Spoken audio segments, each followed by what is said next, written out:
Like I said I'm going to be drinking for this one because I'm going to be opinionated. I wanted to be drunk and not high this time because I got feelings. Much like the Titanic, this is not going to stop. No.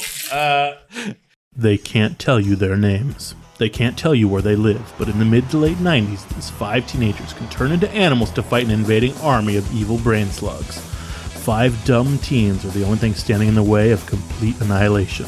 This is Anamorphing Time with Nate and Tyler. Get your hand off my girlfriend, you yerk-brained bastard! This is for Daddy. Make it like half the bottle. Catherine Alice Applegate wouldn't want this. Doesn't want this. Blah, blah, blah, blah. And like they're like, no, stop shooting at children. Oh man, being 12 was weird. It's Can't already stop, out. won't stop. It's already out the gate. It's just going. Oh boy. So, yeah.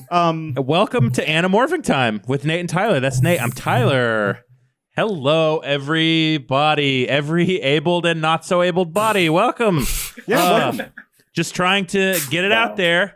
Joining us today to talk about the wonderful world of the Crippled Kids crew, the CCC, we have returning champion, Canon Animorph, Travis, and Travis adjacent partner, Sasha the Science Bitch. Welcome back to Anamorphin Time, both y'all. How you doing? Doing pretty well. A couple of Fucking great. Having a good day. Having a good day. Yeah, it's a perfect day to talk about this. You know what? Everyone's feeling fine. I'm feeling fine. You're feeling fine. I'm feeling fine. Cassie feeling fine. Cassie feels fine. Jake's feeling fine. Everybody feels fine. I'm elevated It's fine. now. We're great. There are no more secrets now. There are no more secrets. That's been my motto of 2022 is just no more secrets. Mine's been no more bullshit. No, I got a New Year's resolution, and it's kind of a little controversial. You ready for it? No more bullshit. No more bullshit. No more. Bullshit. No more. Bullshit. I said no more. Bullshit. No more bullshit. Well, I mean, Same difference. A secret is very bullshitty. I have no secrets. What's your biggest secret? Please don't make me do this. So there's no more secrets. Now there are no more secrets. Earlier today, when I took a shower, I only went to the shower because I was crying. Now there are no more secrets. No, there are no more secrets. I got to thinking about how we're probably going to put our dog down soon, and I started to cry. So I went to the shower, and I took a long shower, and I cried in the shower. Tyler, did you sit down in the shower? No, it's a very small shower. I can barely stand in it. So I was pretty much just standing there weeping, covering myself in old Dr. Bronner's. Really? Like his message didn't reach you in your time of need? I didn't have my glasses on. I couldn't read it. Dang. So it doesn't matter. Mood. Why did you ask me? There are no more secrets now. What's your secret, Nate? So my social security number is No, not- 5. No. Travis, Sasha, what are your secrets? Sasha jerks off to a cripple. Wow. Not wrong. I think. Wait, you were supposed to say your secret. This wasn't saying someone else's secret. This is about you. My secret is that I date someone depraved enough to get off to some fucked up shit. Yeah, don't tell people Yeah, I that. like it. Oh no. Don't tell people that. That's a secret. Oh no. My secret is that I collect broken people. I mean, we all do that. We're all into Animorphs. That's kind of what it... So you would say that you call yourself a Cassie? Wait. What do you mean by broken? Is that ableist language I'm hearing from your mouth? Mentally, emotionally, physically, all of the above. It's okay. Gotta I'm catch broken them too. all. God. But like, I feel better now that there are no more secrets. There are no more secrets. So yeah, we're here. Animorphs number 50. We're looking at Cassie turning into a great horned owl. And the background for the first time is like a rainbow color palette. It's very beautiful. I'm loving this background. It's like Cassie has died. she has ascended to heaven. Even better, there's nice little subtle touches like the pink font matches her pink sweater. Yep. And also, might I say the best Cassie transformation right around in the middle there. Cassie's vacant owl stare. Beautiful. I love our owl-faced healer bitch. She's the best. That's right. She's got that rainbow energy. She's our cleric. At the end, at full owl, she's like oddly happy. Right? Like, look at that owl smile. It's like, fuck yeah, I'm an owl. Well, it's even worse when you look at the inside cover of what she's doing as an owl.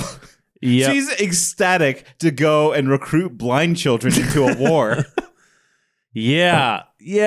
Okay. All right. So this is a big one in Animorphs lore, which we're gonna jump into it. I promise we're gonna get to the firework factory. Mm-hmm. Or sorry, let me change that. I promise we're gonna get to Cassie's school for disabled children.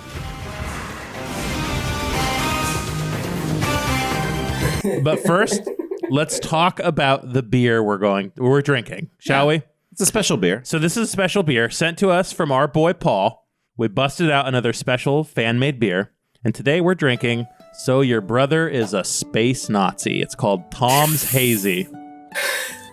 Paul, the beer maker, said, so this is a hazy IPA, alcohol by volume 6.8%, IBUs of 52. He says, fun fact, this one was called Tom's Hazy because I brewed it with my older brother, Tom. He also introduced me to Animorphs when we were kids.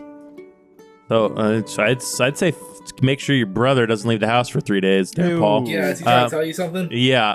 So tasting notes, tropical fruit, citrus, hoppy, bitter, dry hopped with, oh God, I should zoom in, Wakatu and bergamot hops for that juicy aroma. I like bergamot. Sure. While Earl Grey. Cascade provides all the bitterness. If you're an IPA head, this one's for you. Nate, are you an IPA head? I would say IPA head. Travis, Sasha, y'all IPA heads? Boo. I judge both of you. I like hazy IPAs. Yeah. Tiny IPAs can get fucked. You would like this hazy IPA. I think it's It's juicy. It's thick. It's refreshing. How many C's in that thick? I would say at least 3 C's for the crippled kids crew. God damn it. So we should preface Not this. the worst thing this podcast has done. Let's be real. Tell us the worst thing this podcast. I know what the worst thing this podcast has said Are was. we keeping track? Nate said it. What? You said the worst thing on this podcast. Was it Magoo? No. No. The M slur. Yeah. Let's preface by saying we're going to be talking about some very difficult stuff in this book. I would say Heavy shit. We have fun here at Animorphs. we like to have fun here. Does anybody want to tell their favorite disabled joke before we get started? I got a couple. Oh, okay. Give us one, Travis. Give us one. Well, you know how Hollywood is famous for having its celebrity rivalries, right? So, you know who the big major antagonist to Christopher Walken was his entire life? Who? Christopher Reeves. Jesus. Jesus, You know man. what, All right, that's pretty good. sorry, I said that backwards. It should be, you know who the rival Christopher Reeve was, Christopher Walken. Well, But, I mean, all joking aside, Christopher Reeve's career really fell off. Nice. Well done. Uh, When it comes to Sorry. dating, you know what they say about men, right? what? All the good ones are taken, and all the best ones are handicapped. Jesus. Sorry, men are like parking. God, I am drunk already. Men are like parking. You're welcome. When it comes to dating, men are like parking. All the good ones are taken, and all the best ones are handicapped. Oh, boy. That's great. I haven't heard that one before. No? Here's my favorite one. Why do they put the of in when really you turn the of off? The heat up food. Why is it called an oven when you put things in the oven to heat it up, but you take things Why do out you of the bake oven? cookies and cook things that are baked? That's right. Cook bacon. Why do they call it oven when you oven the cold food of out hot? Eat the food. Let's. I said my favorite joke. Ty, Let's what's your not. favorite joke? Do you want me to do one now? Yes. Okay. Okay. No shame here. What's the hardest part about eating vegetables? The wheelchair. Yeah, I was going to say, getting the get out. Yeah, nice. Now, Travis, why are we allowed to make these jokes? Let's get this on record.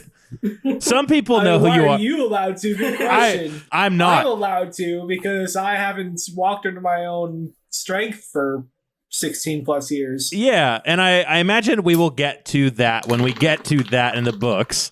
So why don't we get to that in the book, shall we? Yeah, well, I mean, okay. it takes half the book to get there. Look, like all of us here, it's coming, and we're going to get to it. If we talk about it now, we will never talk about the strife between Cassie and Jake. What's happening to our dear boy? I do think that that's an important thing. As much as I'm here to talk about the auxiliaries, I think it's interesting to look at Jake in this book and see, because as someone who's not so much like a Jake apologist, but someone who does respect Jake as a whipping horse, right? Like, I am glad that he's there to be terrible. I think that this book is really good for showing something that makes Animorphs stand out against other young adult fiction, right? Like, most stories that have the chosen one, born by heritage, destined to win and be the person in stories.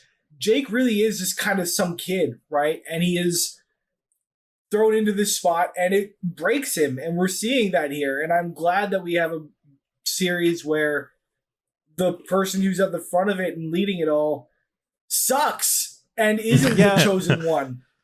Like, we made this throwaway joke, I think around the Civil War book, that Jake was turning into the Batman. And we said that as a joke. The more that time goes on in the story, he's actually turning into the Batman. Like, the way he talks like Christopher Bale. Like, every time I read any of those, like, grizzled lines, it's just like, it's not my sweet b-ball boy anymore. Nope. Our Jake, he's a sallow little boy soldier now. He's turning into the kid from Come and See. Like, no, he's Batman. Come and See kid does not talk. Fair. So we should say that this. One quick thing before we just on this subject. Jake is probably the Animorph that I relate to the most.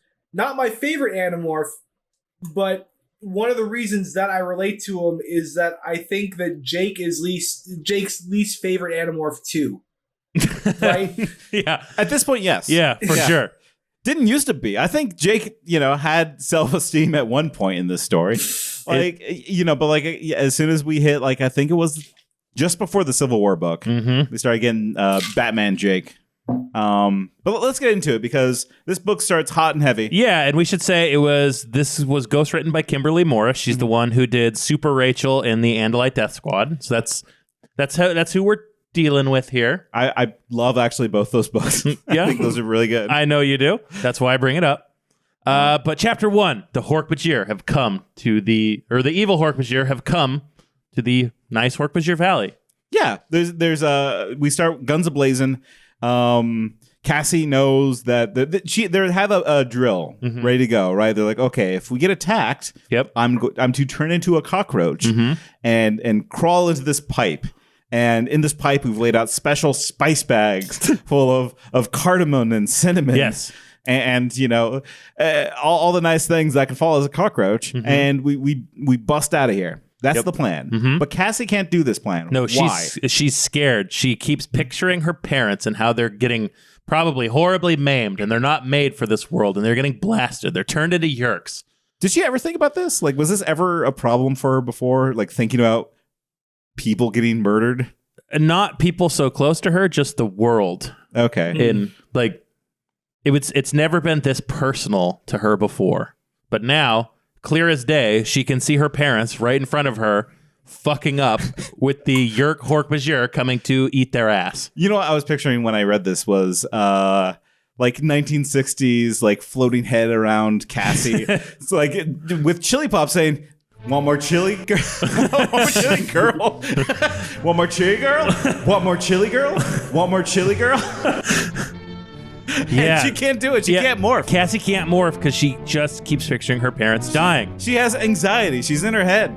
She's eventually able to pull it out, goes roach, heads through the tunnels, just in time for us to find out that this was another drill they've been running. Yeah. So our Animorphs are tired. They are running drills. They are keeping the Hork-Bajir Valley tight security-wise. Mm-hmm. They're turning into soldiers. Like, this is the fucking Waco camp, like, running drills. Did they run drills at Waco? Probably. I mean, not by what happened at the end when they all got blasted, but yeah, there was some plans. I don't know if I was getting Waco vibes from the Free Bajir Valley. No. Oh, sorry, my joke wasn't more accurate. God damn. Here's my next favorite disabled joke. No, I'm just kidding. So it's funny, like Toby kind of chews him out for saying like, you're already dead, and so is everyone in this compound. You messed up. Everybody's dead here. And Cassie's noticing. Sorry, what's my Toby voice again? Everyone in this valley is dead. You are all dead, and so is everyone in this compound. Even I am dead now. And Jake just like, he flies loose. He's just like, Cassie, what the fuck? Yeah, he's like, I gave you a fucking order. Why didn't you fucking morph? And she's like, I was scared. I don't know. Well, and so like Jake just storms off and is disappointed in Cassie, and Cassie is kind of recapping like, oh yeah, Jake's not Jake anymore. Yeah. Jake has changed. Someone popped that b-ball. Right. In his heart. Right in front of him. All he wanted to do was sports. Yes. And Toby's like, we need to reinforce the trenches. Do you have any ideas? Jake's like, no. Toby's like, okay, fine. I'll take care of it. Rachel's like, we need to drill some more. And Jake's like, do whatever you want. I don't really care. It's just like, everyone's tired. Everyone's fucking beat down. Yeah. They have not been sleeping. They even say Jake's lost weight. Cassie even recognizes that there's a change in her. And her mother comes up to her and she's like, look, the Hork-Bajir are building this big structure for us to hide in, but there's not enough air holes. I mean, there are air holes, but it's dirty, it's gross. Eventually, people are just going to get sick and die in there. And Cassie kind of has to lay it out for her mom. She says, I'm being realistic. This is war, Mom. Do you understand what that means? Some of us are going to die. That's a fact. From disease or injury or deprivation. It doesn't matter how, does it? Nothing we do now can change that fact. Not building a nicer shelter or being all pleasant to each other. Nothing will stop the dying except winning the war. And right now, our chances of winning don't look real good. I turned away from my mother's stricken face, walked away, still angry at her for making me say the things I'd said. Angry at myself because I knew I had hurt her. Angry mostly because I had wanted to hurt her, because she was making me to be the grown-up. And even after all the endless months of fighting, with all the disgusting acts I had witnessed or committed, I still sometimes wanted to be normal again. Also because I was worried, not just about my parents. If the adults didn't accept the reality of the war, they would never be prepared when the time came to fight. And if they weren't prepared, they wouldn't survive. Travis, is Cassie right? So, I mean, she is, absolutely. And that's kind of the theme of the book, right? This idea of having to look at reality and stop thinking about ideology and just deal with what you have in front of you and the tools that you have available to handle it, right? And even a couple of paragraphs before that, I think the theme is really introduced. The bit where Cassie says, yeah, Cassie's mom is just talking about air holes and stuff, and like, you know, this is not meant to be a comfortable place to live. It's just, you know, you need to hold out during a siege, and she's hyper focusing on these small things, right? The bit where Cassie's saying, they're not humans, but they're not big pets either. The Hork-Bajir are a sentient species. They're capable of understanding what's in their own best interest, just like humans, right? It's tying in that other theme of the idea of thinking that you know what's best for people in tough situations, right? This idea that you know better and you know what people need and what is important in times like this, when they're sitting there telling you like, no, that's not what I need right now. I need this other thing much more. So like, why the fuck aren't you listening to me telling you what is actually important? Oh no, Nate. I think Travis has connected larger themes to the story coming later. Yeah. Oh boy. We're dealing with smarty pants over here. Parents just don't understand. Parents don't understand. That's the theme of this book. Fuck them. Fuck parents. They don't understand. They don't. But I think Travis is exactly right. Like, that theme with these other themes it's signifying the shift in tone and scope of this war. This isn't kids like stealing a fruit from the fruit stand anymore. They steal bikes now or whatever.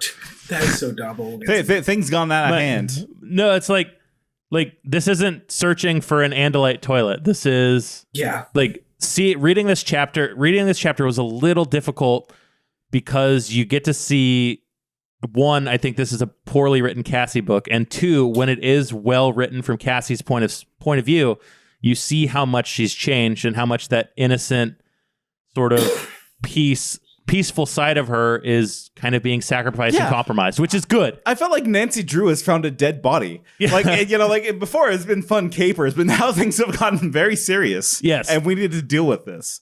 And you know, like, well, and Cass, yeah.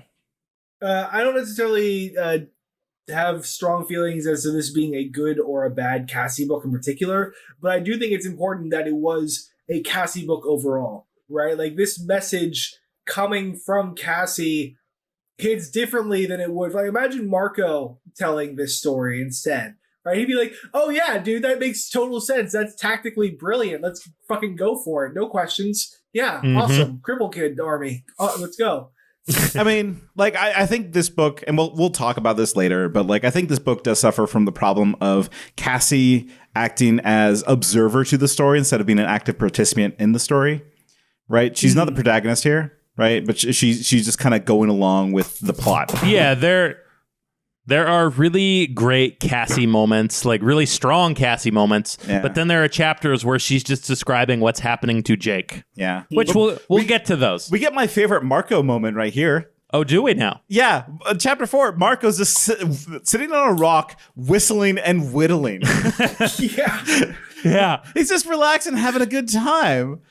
Because, like, he doesn't know what to do. There's nothing to do. Yeah. Right? Like, you know, what can Marco do in this situation? He's not going to lead. No. Nor is he going to convince anybody to lead. So he just sits on a rock and he whittles. Yeah. And he is unsettled at how much he likes whittling and whistling to the point where he says the word reckon, which you don't expect that word to come out of his mouth. Where is that? We gotta That's in that. chapter 4. Yeah, it's let me find it. Okay, I found it. I should have been glad to see Marco so happy. Normally I would have been, but so soon after the confrontation with my mother, Marco's good mood only annoyed me, plucked my last nerve. He was acting like my parents. Clearly he was in denial. And with Jake only partly focused on the mission, someone had to keep us in line. Marco, look, I said. Downtime is one thing, but we can't just sit around. Sure, things seem peaceful, but the Yerks are looking for us right now as we speak. He nodded. Yep, I reckon you're right. Huh? All color drained from Marco's face. His voice was hushed. I didn't really say that, did I? Like, everyone's character has shifted, and this is how Marco's character shifted. Yeah. Right? Just carefree. Yep. Just not a problem world. No homework, no problems, only war. Yeah. Marco's come around in my book. I think it's okay. Yeah, he's a good egg. Well, he's a good egg. Yeah. And so we shift over complete opposite personality of Marco, which is Rachel's mom. Rachel's mom, Naomi. She gets a name because she's causing some shit. Yeah, I would say Rachel's mom has not got it going on. I mean, she probably does. Hold on, wait, no, Tyler? What? She probably does have it going on. She probably does have it going on. Could you imagine Rachel's mom? Yeah. I can imagine. Like, lawyer energy takes control. Yeah. You know? She'd be that fucker on Twitter who would, like, the picture of her face is like that half smirk and she's always posting stuff. You know the one where it's like, no, I didn't watch Black Panther. I sat down and listened to Black Panther. Like that kind of person. Well, now I don't think she's got it going on. If That's the description. I was picturing more of the big lady from Resident Evil 7. Oh, no, don't. She has that big hat. Don't. Naomi wears big hats. Don't you take this, like, upper class Karen, awful bob haircut having probable bitch and compare her to my sweet Lady Dimitrescu, okay? Yeah, see, I got such negative vibes from Rachel's mom. I almost was honestly kind of getting like Marjorie Taylor Greene energy from her. Yeah, she's like, this is what we call a Karen. like as much as I hate that, she's being a Karen. Well, yeah, why is she being a Karen? She tries to sneak off and call the cops. She tries to sue, basically. I don't remember exactly, but she's more or less like, I'm going to call my lawyers on you, the fucking Hork-Bashir. Yeah. Okay, like now that I think about it, like I kind of love this aspect of the adults being just total idiots because their society has collapsed and the only thing that they know how to do is to like enact laws. Yes.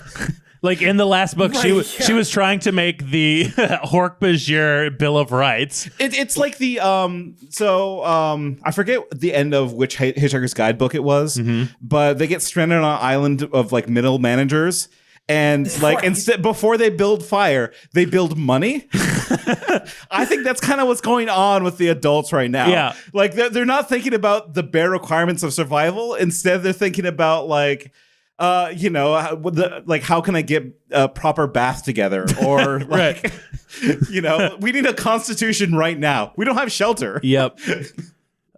Jesus, goddamn. So Except, of course, unless you're Marco's mom, who is like, oh yeah, I have been the center of this entire invasion, so I actually understand this shit. Oh, I have thoughts about Eva. We need to get to the meeting. We're going to get to the Eva stuff, but Naomi here tries to call the cops on the Hork-Bashir, tries to sue the Hork-Bashir.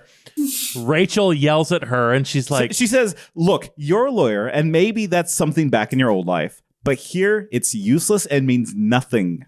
But you can at least try to stay out of our way, follow orders, and try not to get killed. Naomi's mouth trembled. Because have you ever like had a conversation with your parents where they realize you're an adult now and their eyes get a little bit sad? Yep. Mm-hmm. Like that's kind of what's happened to Naomi. It's just like she's realizing that Rachel, between the time that she was a pre-Animorph and post-Animorph, became an adult. Yep. And is now laying down the law for her lawyer mother. And it also reinforces the theory that the only thing that humbles a hot white woman is a younger, hotter white woman. It's true. That's what I would say. Yeah. We like to do bits here.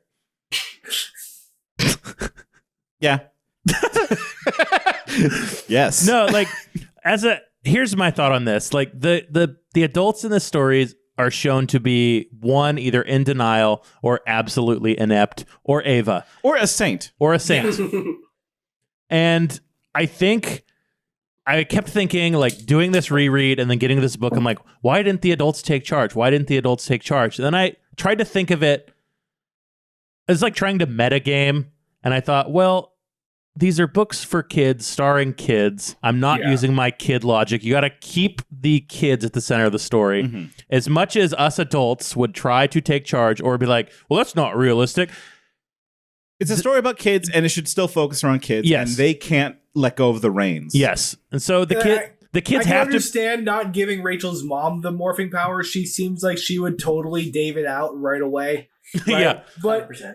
Like not giving Marco's parents the morphing cube power, like they already did give it to Tobias's mom, and not having her actually get at least somewhat involved more, right? Like you're right. The only logical reason why they don't have the parents play an active actual role is because it's a kid series and you can't take it away from our heroes this late in, right? Yes, absolutely.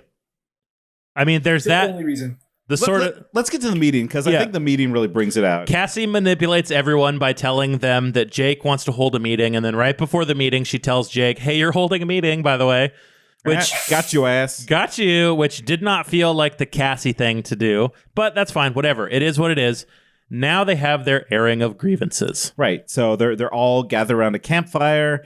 Toby where says are you guys at? Did you skip chapter 5 entirely? we did. What's in chapter 5 really? More Naomi crying. Yeah, Rachel. Jake's falling apart. Jake needs to become a leader. Well, I mean, that's, I think, worth noting, right? Like, again, we mentioned it briefly at the top in broad strokes, but yeah, this whole book looking at Jake as a leader is a important recurring theme, right? And especially when you see James later, not to jump too far ahead, but I think that the parallels between the two and their roles as leaders is really pronounced as an arc in the story. I suppose. Noting. I mean, like, as I was reading this and seeing Cassie like plead with Jake, listen, you need to step up. It's time to, to become a leader again. You're being a coward, right? I read this. I'm like, why? Why are we forcing Jake to be a leader at this point? Why does Cassie, right? Because Cassie recognizes something in Jake. But she also knows that it's causing pain for Jake. Mm-hmm. The motivations here are kind of mixed for me because in reality, Cassie, empathetic Cassie, should realize that Jake's not up to bat right now, right? Somebody needs to step up. We have candidates. We have a whole camp of adults. Right. Maybe they kind of take the lead for a little bit. And so, like, when I was reading this, I'm like, what's so special about Jake? Why Jake? Well, at the beginning of the... And that's what Jake is saying, right? Yeah. That's why I think it's good discourse, is he's the one saying that. Yeah, I'll admit, Jake's right. Yeah, Jake says Marco can be in charge. He's smarter than I am, or Tobias, or Axe, or you, Rachel, anyone but me. You know why I was even in charge in the first place, Cassie? Because once upon a time, a long time ago, Marco said I was. Jake, that's not the whole truth. Well, now my term of office is over, he continued bitterly. So how about for once you guys figure things out and tell me what to do? And then he turned and walked away and just kept walking. And I think the author misses here because I think, and I'm not going to say this is certain because whatever, we're guessing what the author's intentions are, but it reads as though we're supposed to think, Jake, no, come back a little bit, right? A little bit. I think that when Cassie calls him a coward as he's walking away and he turns around and says, "What did you call me?"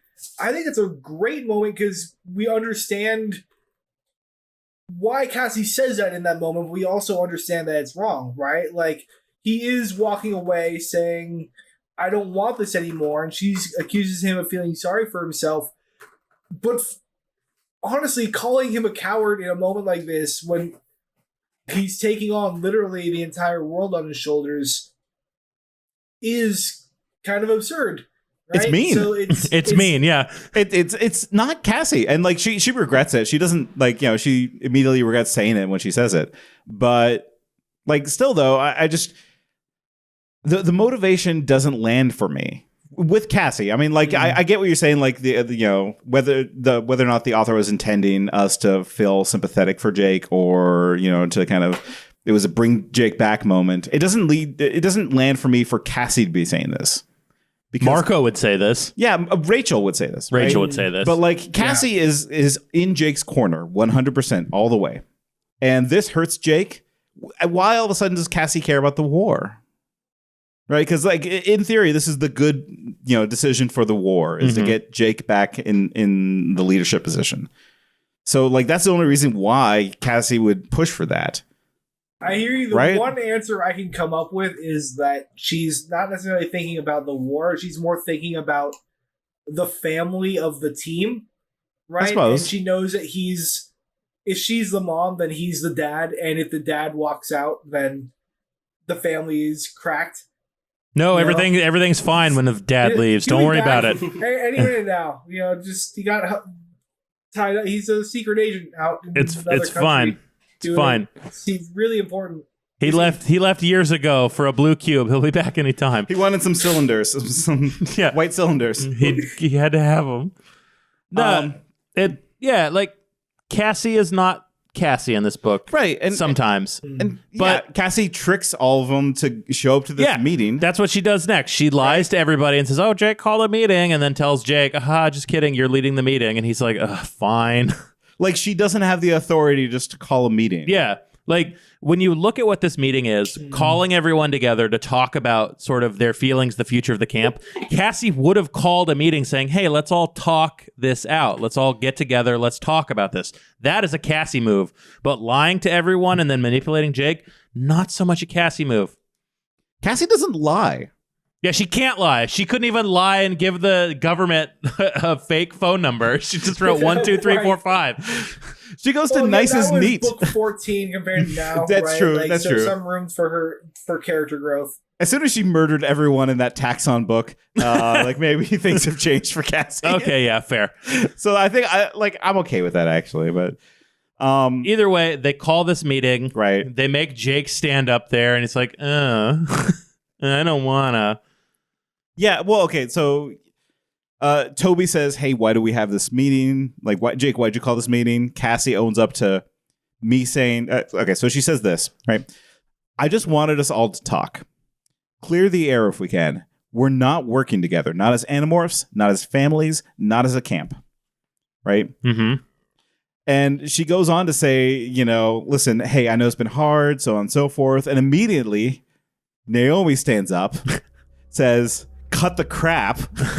Why am I being lectured by you, she demands, looking at the other parents for support. Why are we tolerating this? We're in the middle of the woods, where we're living in filth with aliens, for God's sake. And every time I try to leave, some creature, some fur-covered human abomination stops me. Let's face it. Michael, Walter, Eva, Peter, Lauren, we're being held here as prisoners. Why? And when I read this, I'm like, yeah, Naomi has a really good point. Yeah, that's a fair point. Like, they can't leave.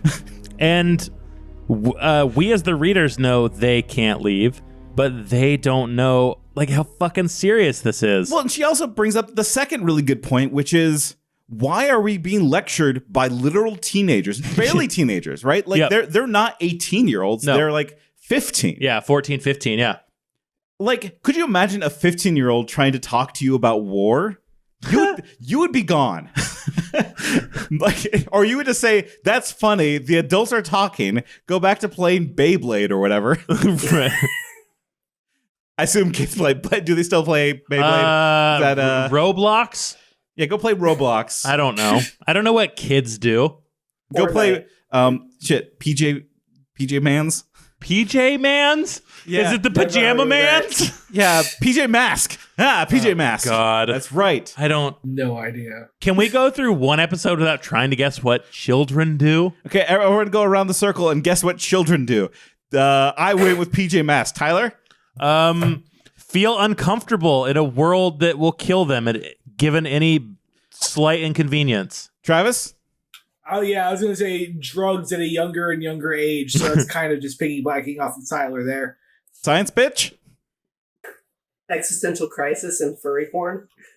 Okay, yeah, all right. I like PJ Mask. But anyways, like, yeah, the point being here is that Naomi is right in that they should not be listening to children. And it broke my cognitive dissonance with Animorphs. Are they, like, in this case, these children know what's going on, though? Yeah. Right. In ways that the adults don't. Totally. So why shouldn't they listen to them? No, they should get information from these children. 100%. Right. Sit them down. Let's write it out. Get everything you know. And then your time on the wall has ended. It's now time for the adults to go do some war shit.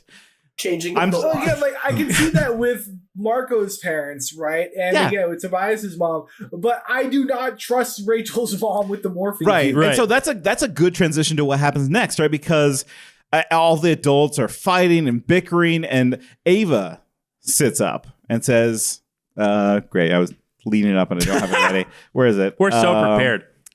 Okay. I don't mean to sound condescending, Walter, but you have no idea who we're dealing with. If we approach Visser 1 for any reason, he'll kill us, period, if we're lucky. If he stops to think, he'll torture us first, just in case we've been holding back any useful information. My mother shivered. My father put his arm around her shoulders. Naomi looked at Rachel. Her face was tense. I have 3 daughters to care for, she said. A year from now, I want to still have 3 daughters. What do I have to do to keep them safe? Believe that you're at war. Ava said simply. You're a parent and a soldier. Learn to follow orders. Learn to respect experience. Okay, fine, Naomi answered crisply. Ava, you used to be a big shot in the Yeerk organization. You know how the enemy thinks, what they're likely to do, and you're old enough to drive. I'll accept your word. Ava shook her head. There's only one enemy Visser 1 respects and fears, and that's Jake.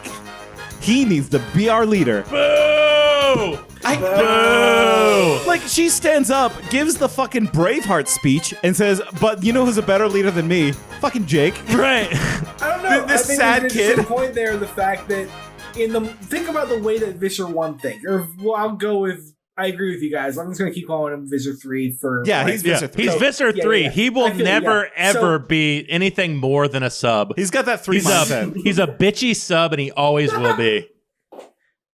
Anyway. He tops from the bottom. Come on. Yeah, he tops okay. front. Yeah. No, I think he thinks of himself as a top, but he sucks at it. Yeah. That's why Anyway. that room, his like private room, had those tools, but he never used them. You know? Mm-hmm. Point is, think the way that he thinks, though, right? And I do think that the idea of the fact that he just has this irrational rage and not vengeance, but like what's the Vitriol. Vitriol, yeah. There's a word for it. I remember if I was sober. Point is, Revengeance. yes. Agenda to get Jake, though, after all this time, right? Like, Yeah. But a vendetta. There's a point there. I was wondering about that. Vendetta, Like, thank does he you. even know Jake? Has he identified Jake as the person I hate the most? He has now. Okay. Because Jake's exposed himself. But he hates all bandits. And I think Let's be he's fair. noticed by now that there's one tiger, especially, right? Like, he seems to... I feel like that there's been a point throughout the series where he's made note of the fact that there's a tiger that is kind of like the point man. But I kind of almost disagree that Visser 1 hates Jake the most. I think he hates Axe the most.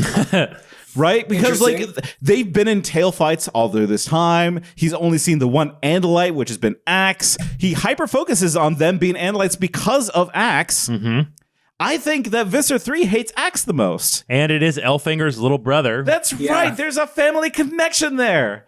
And like even later on when Visser 3 shows up, they have a tail fight. Mm-hmm. Axe is like, you're too slow, Visser 3. You got Yeah, slow, old yeah. age, old You're man. too slow, old man. I was gonna wait until we got there, but I definitely noted, and I really like the fact that Axe slowly getting to the point where he's out tail fighting Visser 3. Right. You know, Yeah. like it seems to be a consistent arc over the course of the series, and I really appreciate seeing him Oh, yeah. get better than Visser 3. Honestly, now that we're getting close to the end of the series, I still think back to that McDonald's fight. Yeah. That was rules. so good. And like Yeah. it narratively, and I think it just logically makes more sense for Visser 3 to hate Axe more. Mhm. And like to have Jake be special, be the one, it just like I don't know, it doesn't land for me at all. Yeah, you know why I'll say it. Here's why I like Jake as quote the one. Because typically in these stories, like Travis said, there's in the young adult stories, there's the chosen one with the lineage of kings or whatever, like chosen from the gods, handed down to save the world. Sure. We have that in Tobias, but Yeah, Jake is the main exactly. character. Okay. I mean, like Tobias is the one that gets shit on, right? It's a Yeah. total inversion. It's like, yeah, we have the fact that apparently Tom's Yeerk is relatively high ranking, but other than that, right? Like Marco's the one who's the son of Visser 1. Tobias Right. is the Mhm. one who's the son of the prince who gave them the power. Time child. Yeah, literal the time exactly. child. literal Right, time child. If anyone, Cassie's the one who is touched by the elements in Megamorphs 4. They say that she's like tethered to reality or some shit like Time that. Which is, anchor. yeah, exactly. But on the fact of Tom being relative, not even like a top ranking one, but like, you know, he's not even a sub Visser, right? He's just in a position of moderate power. Besides that, I really love the fact that this is a series where the Chosen One is the most of a nobody out of almost any series I can think of at this scale. So I'll give you that. I like that. Like, I do like that angle of the hero of the story is tortured and not ill-suited for the job, but they need to have a better conceit for it. Like, they need to have a better core to why him specifically. It for me, like, I don't know, maybe it is like nitpicking, but like, even if he was just like branded by Kryak, so like, you have to be the leader. I brand you, like in Berserk. You get the Berserk brand. Sorry, Jake. You have to be the leader. That would be enough for me. But like to make it so that he's so charismatic to be the leader, and then eventually all the adults agree Jake has to be the leader. They all say aye during the Jake is leader vote. It feels like it's not earned. I don't get it. But like I agree though, it does make better storytelling, and so. And of course, there's just the fact that it's the way the story kind of has to go. Sure, but like, I agree though, it is better storytelling, and so I'll let it pass because, hey, I wanted to serve a better story. You're off the hook this time, Catherine Alice Applegate and Michael Grant, but next time, that's right, you might feel the wrath of two middle-aged fucking weirdos. That's right. All right, they all have their vote. Let's put it to a vote. Yep. Because Jake says, fine, listen, if you all want me to be leader, I guess I'll do it. It's your call. Yep. Because Jake's one leadership move is let's all have a vote on it. Yeah. It truly is the Michael Grant story of let's vote. I love it. Please vote. Rock the vote. They rock the vote. And and everyone cheered. And like, actually, now that I think about it, they do call out that if this had been a movie, we would have all stood and cheered, vowed to follow our leader anyway, even to the grave, to die for our cause. Braveheart, the Patriot, Gladiator, one for all for one. Yeah, blah, blah, blah, but it wasn't a movie. It was real. I watched Jake's face. I had to admit he didn't exactly look like an inspirational leader. He just looked like a sad, harried kid, and it felt like my fault. I like that little bit. Yeah, I'm going to list off all the chuddiest movies I can think of. Ready? Braveheart, The Patriot, Gladiator. Yeah, what are some modern ones we'd add? 300. Sucker Punch. The Northman. Guardians of... Oh, no, The Northman was good. I know, The Northman's really good. I still can't stop going around the house going, I'm the Northman. Wasn't even in the movie. It's the Batman thing. Sorry. That new Batman movie... Yeah. That new Batman movie rules except for the last hour. I feel you. Absolutely. They should have cut it after the last two... anyway. Like, when the villain gets... Where the villain goes, that's where the movie should have ended. That's Absolutely. I feel you. So Cassie now realizes she stabbed Jake. Emotionally stabbed him. And now like Jake gets back into Jake mode, and like they're building a plan. Yeah. They meet together privately to discuss what the next steps are, because previously the adults had mentioned like why don't we try to reason with them? What do they want? Can we give them anything? Oh, yeah. They want to, like, talk to Mr. 3 and, like, negotiate a peace deal.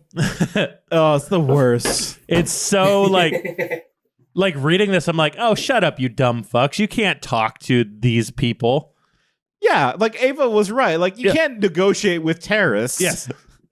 So they decide they need, like... What are their options? There's them. They don't really hear anything from the Chi. Their like network of spies and hacking computers not working. And as a result, they don't hear anything about the peace movement. Yeah, they can't talk to Mr. Tidwell. Shout out to Mr. Tidwell. Mr. Tidwell. Who was Mr. Tidwell? Tobias's teacher that was part of the York Peace Movement. Yeah, okay. York Peace Movement.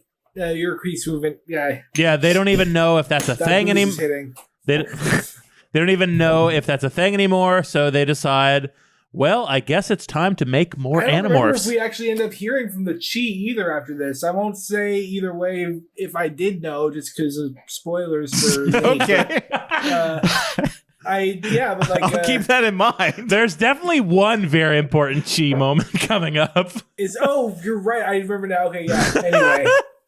Yes, you're right. I remember now. Do they finally like raise their dog's ship out of the ocean? Actually, no, that blew up. No, that's they gone. just moved it. No, what they do is the most chi thing in the world. Excellent. I will say that, and I'll defend it. Do they bring back Catherine the Great? Yeah. I've recreated her. He names drops, Aristotle. Right? It's like it's like the Avengers movie where all the portals open and all the people they worked for. Abraham Lincoln shows up. So he pulls in everything everywhere all at once, and he does different skills from all the different minds. That's right. All in one body. Yeah. Okay, did you see that movie? Because it fucking ruled. Yeah. It's so good. I've seen it twice. I kind of want to see it a third time because they're doing an Between IMAX that release of it. and Swiss Army Man, with only 2 movies, Daniels are already my favorite directors. I've never seen Swiss Army Man, and I should go back. I should go back and watch it. One of my favorite movies of the last 10 years. Yeah, Absolutely incredible. It fucking rules. You'll love it. Yeah. Okay. So yeah, listeners, if you're out there, go to a theater, get COVID, and watch me everything everywhere all at once. It's worth it. As we know from earlier in this podcast where we did secrets, I'm an emotional guy who sometimes cries. I cried 3 times during that movie, and I don't cry during movies ever. There was no dry eye in that house. No, it's so good. It's so fucking good. But let's review our plan. Yeah. We need an army. They realize they can't do the parents because parents just don't understand. Okay, there's 2 reasons. One, parents they're too naive and they don't understand. Yep. They also can't do adults because they wouldn't trust that they're aliens. Yes. Which I'm like, you don't need to explain this book. Yeah, we know. Like, well, it's also just like book, if you just jump to where you want to go, you don't need to go out of your way to like squash what the fans are going to say. Right. And that's kind of what's happening here, right? It's So like little actually happens in this book, right? I can tell you the plot relevance in like 2 sentences. right. Yeah. Absolutely. But like they go out of their way to say like, we can't go out and recruit adults because they too anchored in reality and they won't believe. They say they're too reality bound. It's hard for them to suspend disbelief even when the new reality hits them in the face. Like, Now, you gotta put in a clip here of Morpheus explaining to Neo that they have a policy about not freeing a mind after a certain age. I thought you were talking about Morbius. I'm just kidding. It's Dr. Michael Morbius at your service. Oh, yeah. Well, we'll get to the Morbius part of this book. Okay, great. Did you see Morbius? We saw Morbius. Oh, yeah. I was cursed by a wizard, and I have to see every major comic book movie the first screening that it possibly comes out, which is great a lot of the time, but then every now and then I get, a Morbius or a Bloodshot. What did you think of Morbius? Morbius Review Corner! Okay, here we go. We're finally going to review Morbius. It's time. It's time. Okay, so I heard our that time you is had now. some relatively positive things to say about Yeah. it. I was to say, it's such a mess. Like, there's so much clear, like, editing done. Like, they never resolve the arc about, I am going to have to start drinking blood, and that's bad, and I'm going to take this potion to kill myself in the end, but he just never does. He's like, I'm just going to be fine now. It's okay. And why does Vulture think any of this has to do with Spider-Man? Like, the whole end credit scene just fucking makes no sense whatsoever, and I am so pissed at Sony for clearly not giving a shit and just riding on these coattails in any way they can, and they have no idea what they're doing. I'm already worried about Marvel in Phase 4. Like, there's been stumbles along the way, but like it's been a mostly coherent universe, and Phase 4 has me worried, and Sony just doesn't give a shit, and you got me started, and I'll shut up now. Let me counter with one. Let me counter with one thing. Mm-hmm. Doctor Who dancing to that song in the mirror, looking hot as hell. I have told people before there is one good scene, and it is Matt Smith just feeling the hell out of himself as vampire mode, and just having a blast dancing and doing vampire face every now and then. Okay, I'm going to lay out all the things I love about Morbius. Here we go. Okay, he is a living vampire. He's not a dead one.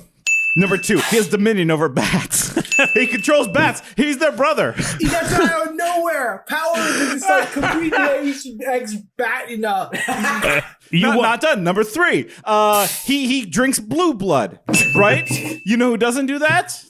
Matt Smith. No, Blade. Blade doesn't do that. He's better than Blade because he needs blood. He needs that blood power. So, number four, he can turn into mist and be controlled by the wind. That's how he flies. He doesn't turn into a bat. That'd be stupid. The smoky effect for the echolocation was kind of cool. It was dumb for him like jumping around and shit, because how is that bat?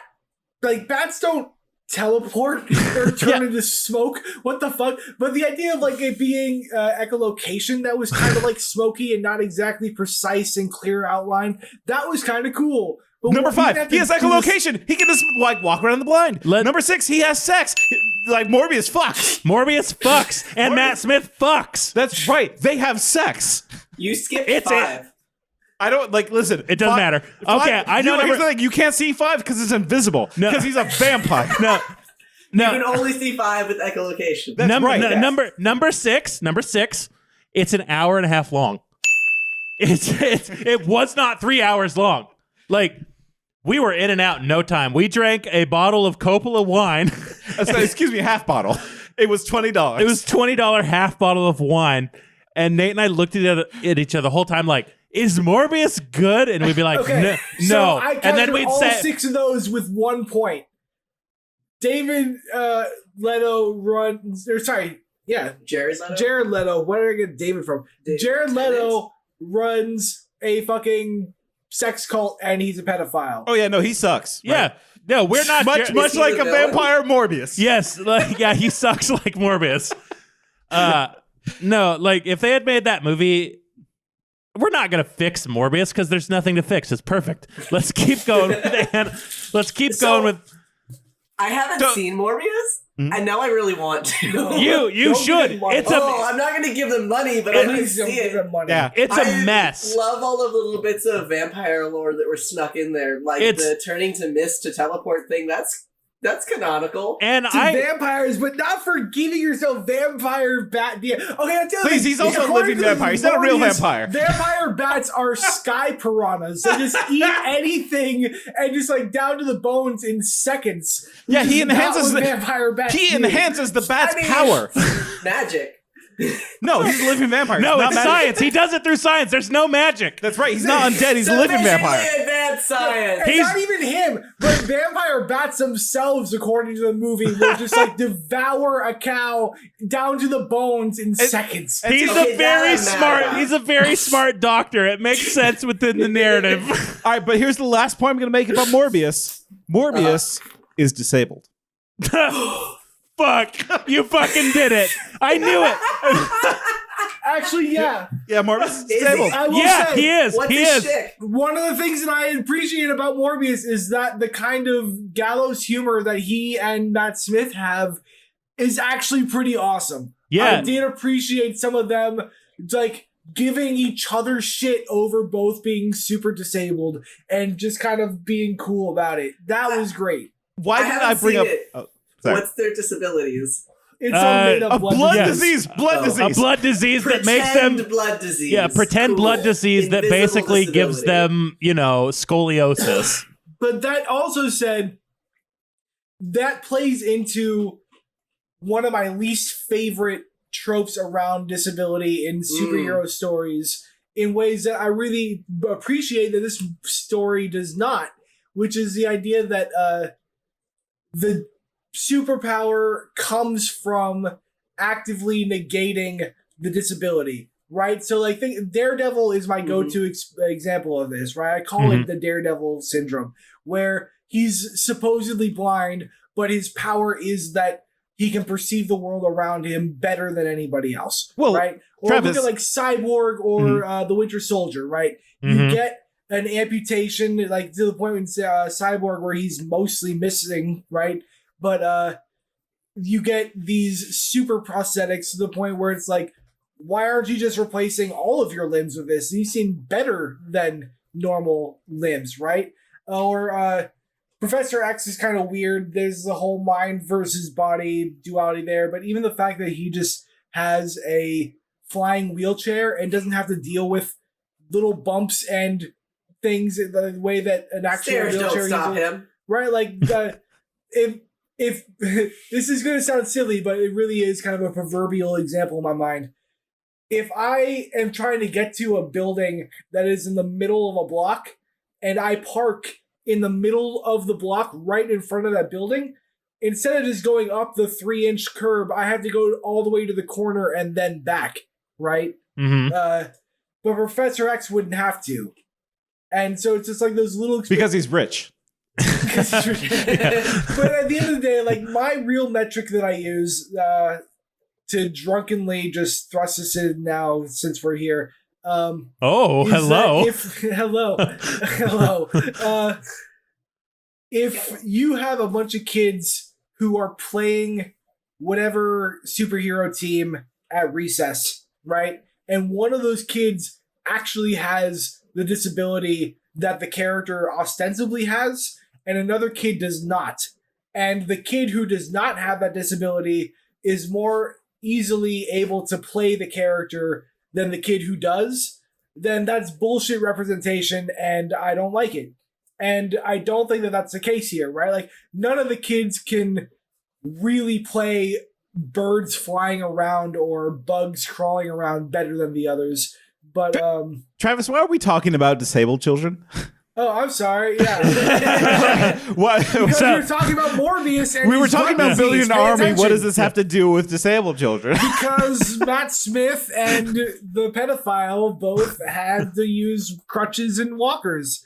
Wasn't that it? Oh, yeah. Yep. Yeah. So right. let's blend this point into what the Animorphs decide. They realize that Yeerks only want to control people that are of, and this is from the book, able-bodied, and which is why they didn't go for Tobias's mom, because she was blind. Yep. So they decide they're going to recruit disabled kids to make Animorphs. That's right. They're going to make a disabled kid army. And who comes up with that point? Who's the one who puts those ideas together? Well, then let me tell you. Here we go. Fact. Controllers have to return to a Yeerk pool every 3 days to feed on Kandrona rays. If they don't, they're facing starvation. A horrible way to die by anyone's standards.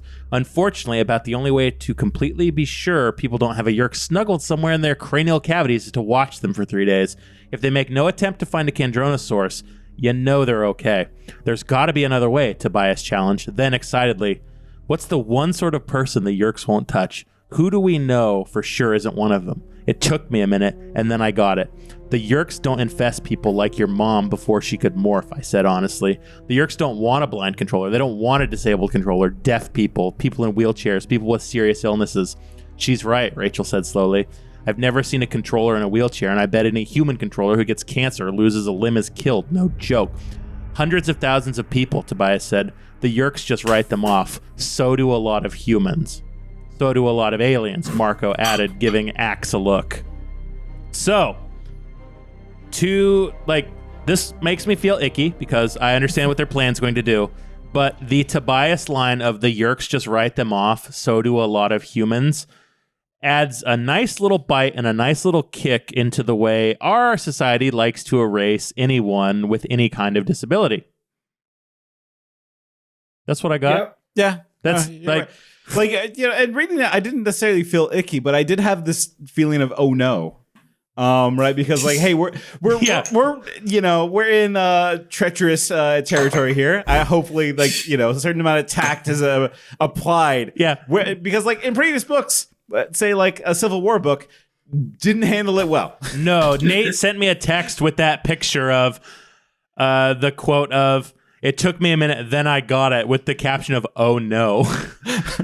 Right, because I put together where they were headed, and I got a little bit nervous. I'm like, okay, is this going to be a very special episode of the Animorphs where we go to we meet our friend in the wheelchair?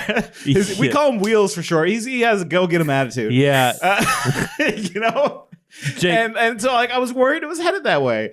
And I have evidence of being worried because previous books did not handle it well. Yeah, so let me read what the book says and justifies with this, and then we will discuss it as adults who are smart and empathetic. Jake cleared his throat. Cassie, recruiting handicapped kids or differently abled kids or whatever we should say might be our only chance of survival. Our chance of survival, what about theirs? We're going to use kids less fortunate than us to keep us alive? Why are we so important? Why are we more important than anyone else? That's not what we're saying, Cassie. Jake's voice was low but firm.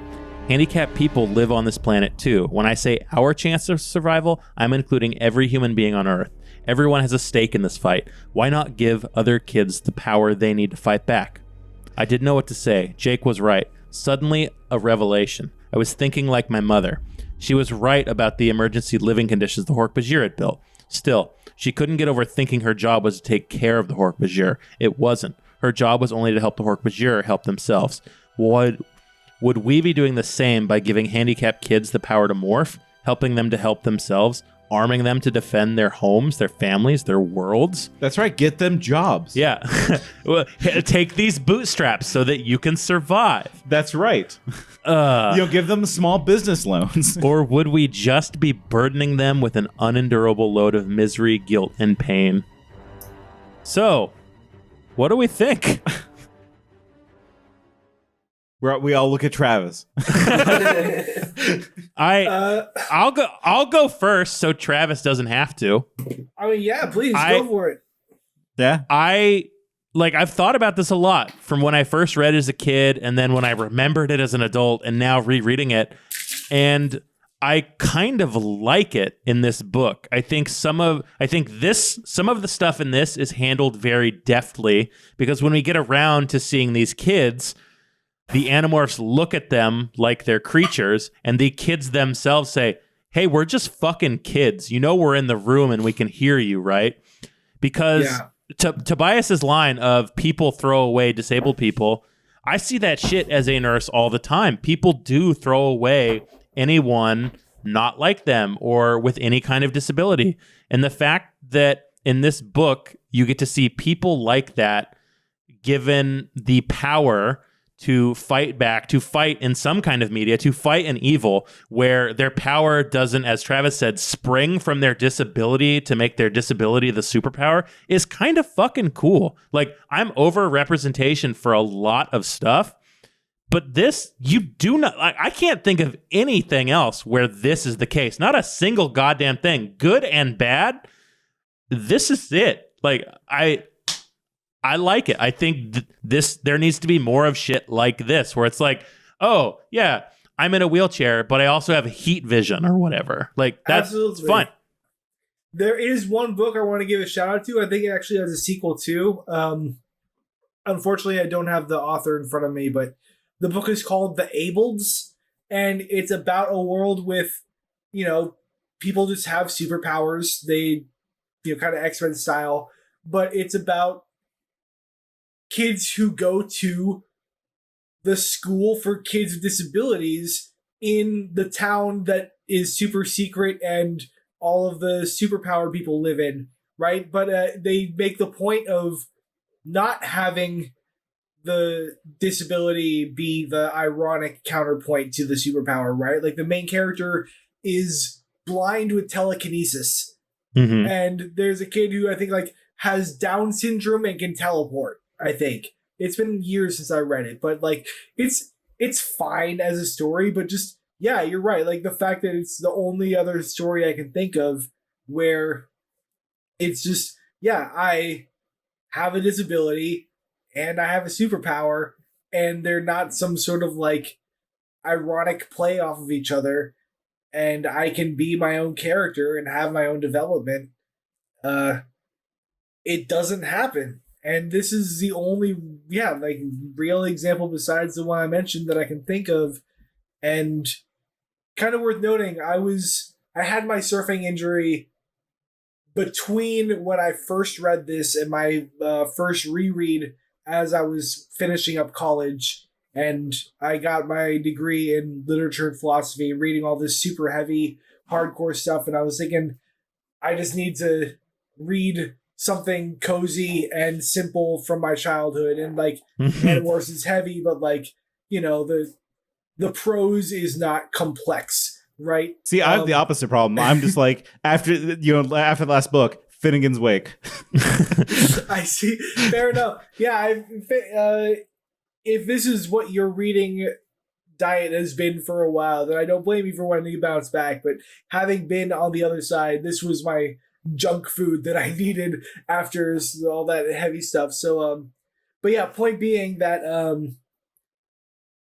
I first read this when I was able-bodied, right? And so I had the seed of this conversation and the characters that we're going to meet upcoming and all that before I had my injury. And I can't say for sure what the impact of that was, right? I can't do a control sample to see what a universe would have been otherwise, but yeah, it's having that rare example of that kind of character and that kind of story expressed was really cool to have going into that experience, you know, having to deal with the disability, knowing the story, and having it as a reference point. So that's how we feel about them choosing disabled kids. Nate, how do you feel about it? Okay. So two things. I agree with what everyone said. Well, no, I do though. That's the thing. It's not a joke. I do agree. The only like kind of hiccup that I have with the concept is the way that it's framed by Cassie, which is that like, oh, hey, we're giving them the tools to do for themselves. Yeah. And, you know, like yeah, you're right. Like, you know, it would have been better if it had focused on the, hey, you know, wouldn't it be nice to give disabled kids a chance to, you know, experience the world from a different perspective. Instead, it's framed this way of like, you know, it's their planet too, and I think that they should be, you know, earn their place. It's like, it's weird. But like, yeah, overall, like, have you got? I'm expecting an answer of no, but have you, by any unlikely chance, seen the movie Murderball? Murderball, yeah, that movie rules. Yeah, Murderball's good. Yeah. Murderball's fantastic. Yeah. Awesome. I was not expecting that. So I'm thinking of that scene when Mark Zupan, for the people who don't know, Murderball is a story, it's a documentary about the U.S. Paralympic quad rugby team, right? It's a bunch of guys in wheelchairs, some of them missing their arms and legs entirely. Now missing teeth because they play murder ball. Yeah. And quad rugby, like, you get these little tanks of wheelchairs and you ram into each other full speed, and sometimes you flip each other over, and it's hardcore. It's awesome. And there's a scene there where Mark Zupan, the captain of the quad rugby team, is talking to the mother of a kid who is recently injured, and she's saying, like, well, why aren't you all wearing helmets while you play this? Why aren't you wearing shoulder and knee pads? It's like, because that would slow us down, right? Like, it's this idea that we aren't made out of glass, right? Like, you aren't wearing those things when you're playing basketball, so why should we be wearing them, right? It's this idea that we can handle getting beat around as much as anybody else can. It's in some contexts more than others, but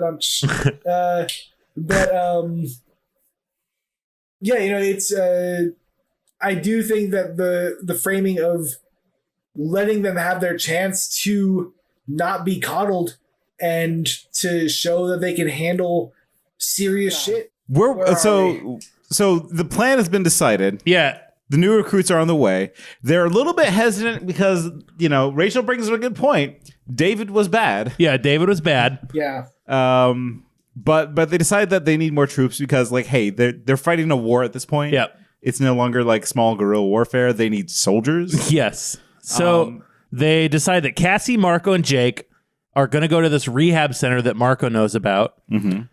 And they fly there wearing their, like, they morph some bike clothes, and the plan is steal some bikes. We're going to look like kids on bikes. No, fucking bad. No, why are we still in bikes? The bikes, it doesn't even matter because all it No, I think it matters. Why are we still in bikes? Doesn't Cassie specifically make a point of how, like, it doesn't make sense, and Jake just says shut up and do it anyway? You're right. Does Jake want to die? Like, it's just kind of, you know. It's a cry for help. Yeah, I think it might be, actually. If anyone you'd know is giving away their belongings or suggesting you steal bikes, like, get them help. Yeah, just have a conversation. Yeah. Start a dialogue. Jake, are you okay? Well, here's the other funny thing, too. So they fly to this bike shop. They steal bikes. Immediately. Right away, the clerk says, Andalite bandits, and starts blasting. Immediately. Just like right maybe the fact away. that they don't have shoes, but that's the only real clue, right? So that's really silly. Most competent Yerk. Or like some people run out of an alley where there weren't people before. I can't even make sense of it. Context clues. It's a thing. Like, why we're giving it this much air? Whatever. Who cares? I thought it was kind of funny. It ends with them going to cockroach morph into a costume shop where they meet the revelers. I'm mad. There's a fucking loophole here that I'm mad about. What's that? So, like, blue cube, right? Mm-hmm. They break it into pieces so they can carry it in their bird morphs. Didn't know you could do that, but yeah, okay. Yep. Okay, fine. Yeah, sure. I think it's happened before, right? I think it doesn't matter. So then they carry the pieces in their bike shorts into the alley. They're getting chased. Mm-hmm. And then they morph cockroaches and go under the door and morph back and have the cube pieces again. I got a solution here. Check this out. So when they morph, their mask goes to Z-space. And so it's like their clothes. Like they have gym shorts floating in the middle of Z-space. And in their pockets of their gym shorts, that's right, are the cube pieces. Why did they need to carry the cube pieces as birds then? Yeah, they should be taping guns to their chest so when they morph back, they have guns taped to their chest. Just cover yourself in knives. This is when they discover this. They just now figured this out. They discovered it by accident. They're like, oh shit, we gotta panic more cockroaches. I don't even care where the cube is. And then they're like, oh shit, it's still in my pocket. It's fine. It's fine. Undress. So they meet. I love all of the book except that one fucking scene. Really? Wow, you love. Yeah, you love all. I love the pigeon part. Anyway, we're getting to the pigeon. I mean, actually, I do love the pigeon part. We're gonna get to the pigeon. We are so close to the pigeon. So I love Marco so much. They get into the costume shop. They see a group of theater kids, which I thought, okay, a group of theater kids. They're with the disabled kids now. Yeah, like I totally did this when I was in elementary or middle school. Right? You go to the children's hospital and you do a little song and dance routine. Nate and I did do we put on children's plays. I did not. I was never a part of those because I knew that it was a mistake. No, you were. You helped write the pirate play we did, didn't you? Nope. You had a choice. I just had to go as part of my school thing at that age. I didn't do any theater. No. I somehow This missed wasn't out. theater. This was like just everybody in my class had to do this as like a field trip one day. We just went to the children's hospital and had to. I didn't do that. You went to bougie school. Yes. I went to like basic ass LAUSD. Those kids go to your school. What kind of field trip is let's take... Come on. Like, that's what they're doing here. And so I was totally on board when I read this. It's like, oh yeah, like suspension of disbelief from Travis. This is a normal childhood experience. When you went to the children's hospital, were you wearing costumes? Did you perform for them? I don't think this is elementary or middle school, so forgive me for forgetting the details, but I don't think we were in costume, but I do remember going. I think we sang Christmas carols was a thing. Yeah, that's far worse. All right, yeah. You still went. They're already in pain, Travis. They don't need more. Yeah. So they team up with the Pick Me Theater kids who are called the Reveler. So here we go. Our group of returners team up with the Revelers. Little thing for Final Fantasy VI heads out there. Returners. I don't get that. That's the name. I'm the biggest Final Fantasy nerd. That's the name of Locke's little group. Yeah, but what does that have to do with this? The Animorphs are the returners. No, they're not. Yeah, they're a little group fighting a larger group, an oppressive force. No, okay, fine. We're doing this. We're fucking doing this. The returners are the expatriates of Narsh, right? Because Narsh was taken over by the Empire, right? And so they escape Narsh and they meet up army and they go to those caves of the mountains, right? And that's where the returners are. Tyler have nothing to do with the Animorphs, right? Because even though they're both freedom fighters, they're stolen right? They're stolen home, right? So the Harbinger are the returners. Right? And so in this case, our return band of Animorphs are actually more like the protagonists. It's kind of uncertain. And later, Visser 3 turns into Ultros. That's right. He tries to drop 10 tons on their heads during an opera. Oh my God. Oh, James does the suplex on Jake. He's Saban. Never, it doesn't matter. We'll get there. Here's the important thing, though. Right? I'm not gonna do Locke's theme. I love Locke. He's my favorite one. Locke's my favorite one. Here's the important thing, though.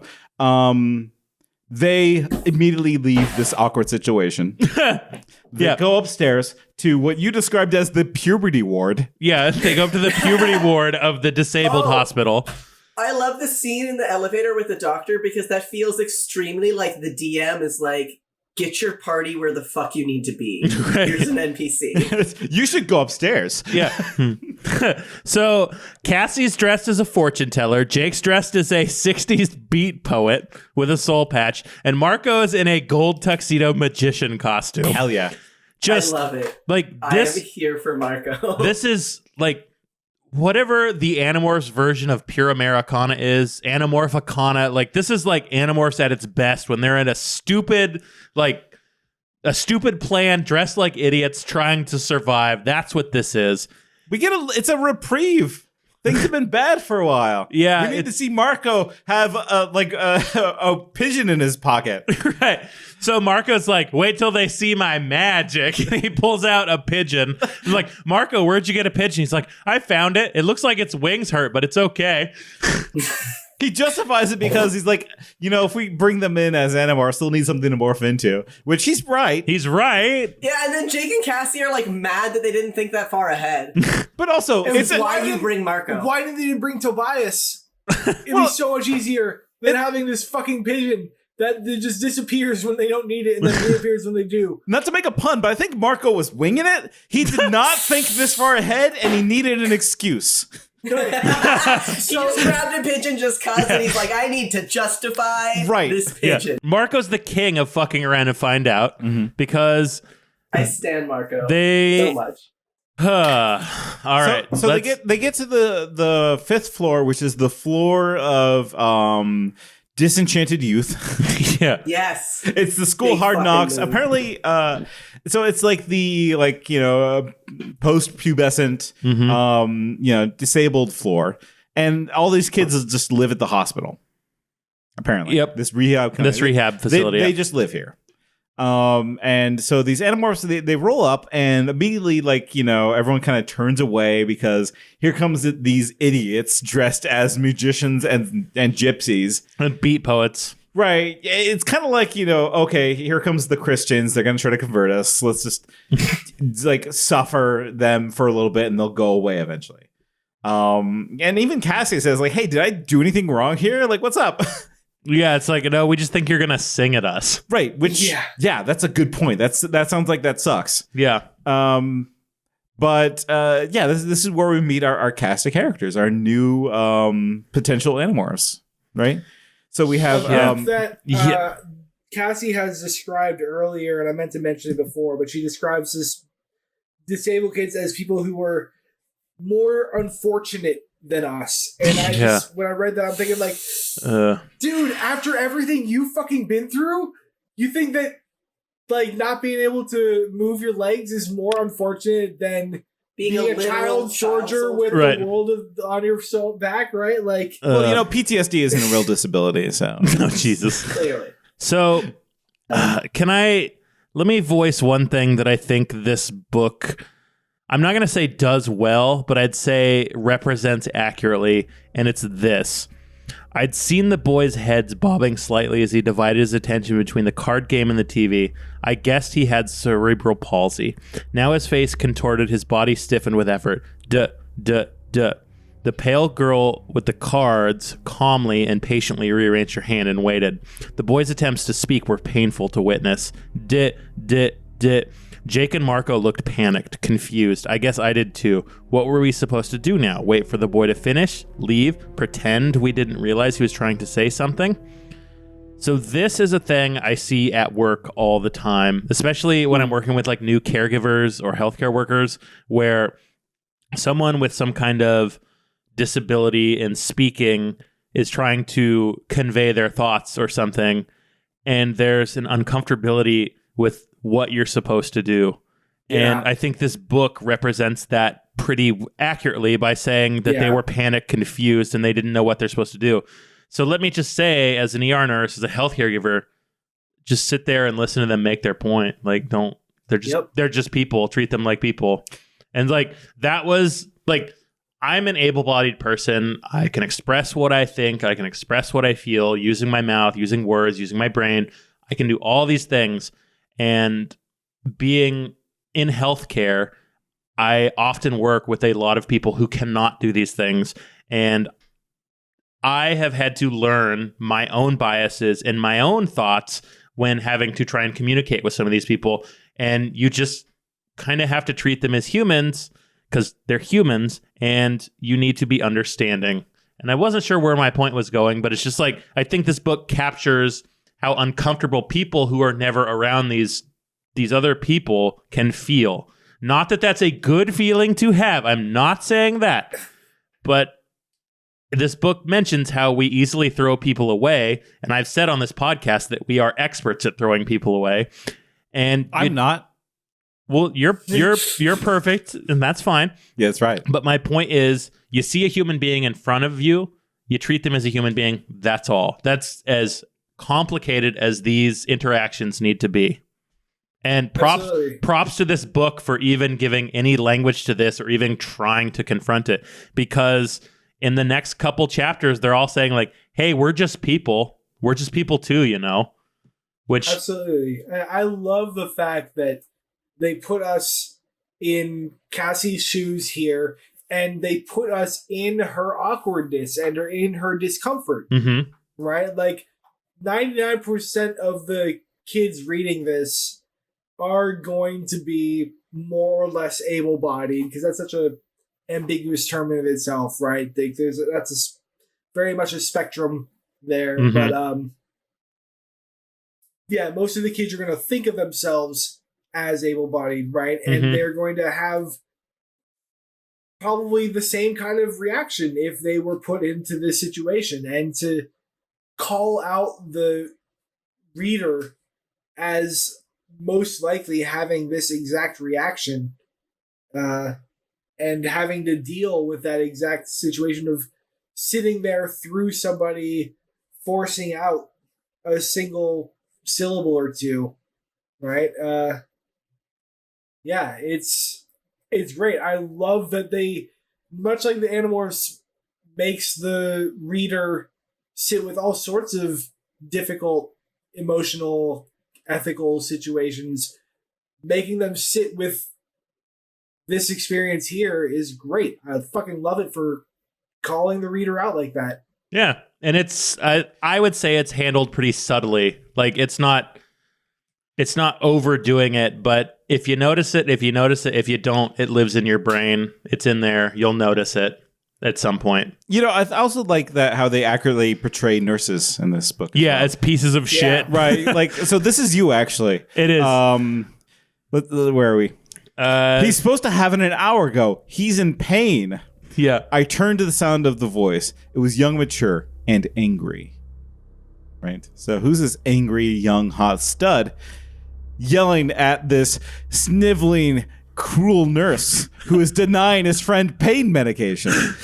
He's laughing at the pain. Nurses love to do that. I've seen TikTok. I mean, you're not wrong. A lot of nurses turn into cops and like want to control their patient's body because they're fucking pieces of shit. Here, I have an impersonation of you, a male nurse. Oh no. How do you know he's in pain? A male nurse argued. It's in his eyes. If you take a time to look, his eyes will tell you a lot. James, I know you're Pedro's roommate, but I'm not just his roommate. I'm his friend. And since he can't talk to you, I'm doing it for him. If you guys can't get the medication here on time, just leave it here on the night table. I'll give it to him. The pale girl backed her wheelchair away from the table. I'll be back, she told the other two. We followed her partway down the hall uninvited. Look, the nurse said, we're short-staffed. I'm sorry Pedro had to wait. We can't let you give him his medication. You're not authorized. I've been here longer than you have. I've been here longer than anybody. I would think that gives me some rights. The nurse hesitated a second, then reluctantly nodded. Okay, I'll get it right now. He hurried away. The girl wheeled up beside James and spoke quietly. James looked around and saw us hovering. Well? He said angrily. Who's the show here? You or us? Good. Like that's another moment where they make you sit in a feeling of being uncomfortable because I don't know. I don't know. I was feeling uncomfortable. I was thinking Breakfast Club. I think this is the chip on your shoulder club, and James is their leader. Yeah, but also the Animorphs have been standing there watching. Oh yeah, the last line. Yeah. Like I love that. I fucking love that. James is so good. Fucking awesome. James is the coolest character in the series. James is hot. Like, sexy. Like I'm picturing James wearing like a leather jacket. You know. I also want to chime in on, and they were roommates. That's probably fair. Yeah. But James We tops, got a though. little bit of Myrtle and Galafalin here going on between James and Pedro. Yeah. They're just very good friends. Yeah, they're just friends. He's just his, he's literally his roommate, right? Yeah. And we get to see James obviously cares for Pedro because James can interpret his blinks. Like James he cares, but also like the fact it just speaks so much of that one little interaction between James and the nursing staff on behalf of Pedro. Mm-hmm. It expresses so much as a leader, right? Of him knowing his team this thoroughly, where he can communicate basically through eye communication. And the fact that he's willing to stand up to authority. Advocate, exactly. And being willing to go against the grain and say what needs to be said and do what needs to be done. Yeah. And right? you have to stand up to these tyrant pieces of shit nurses. It's the only way. Yeah, Travis, you got to stand up to them. Oh, fuck me. I am the bad nurse. That's right. I'm the bad nurse. How you never give me drugs.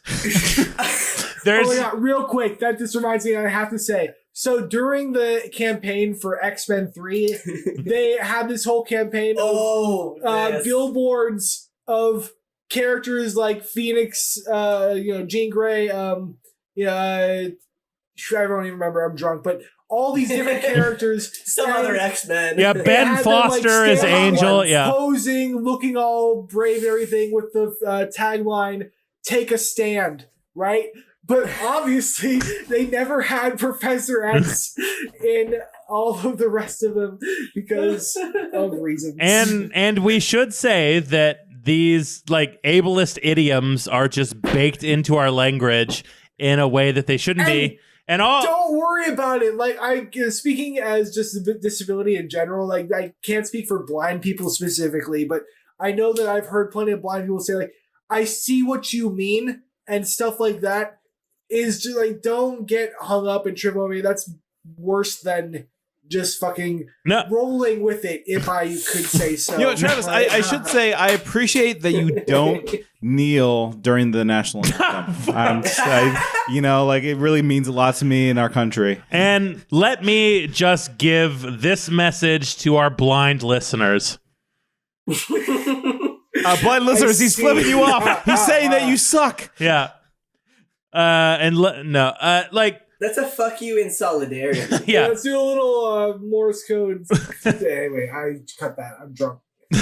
Yeah, somebody needs to. Wait, learn. who's listening to Morse code? Who's that for? I realized immediately that I didn't make any fucking sense. Where's it coming from?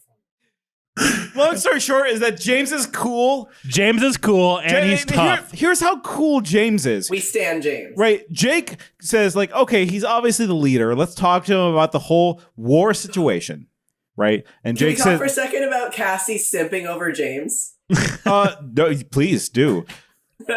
I mean, that's it. Is Cassie She's just like, oh, he's cute. He's got brown wavy hair. Well, is Cassie simping over James, or is Sasha simping over James? Yes. Okay. All of the above. Listen, Fair we enough. all love James. We do. And the thing is that Cassie is attracted to leadership. And right now, Jake doesn't have it. Yep. She's attracted to power. James has a little leadership.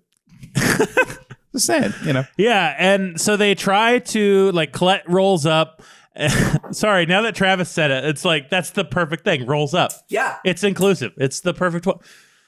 Yesterday at work, I told a deaf person to give me a deaf mute person to give me a holler if they needed anything, and the translator looked at me and then signed that to the person, and then the person looked at me and then signed back to the translator, and the translator just goes, "He said okay."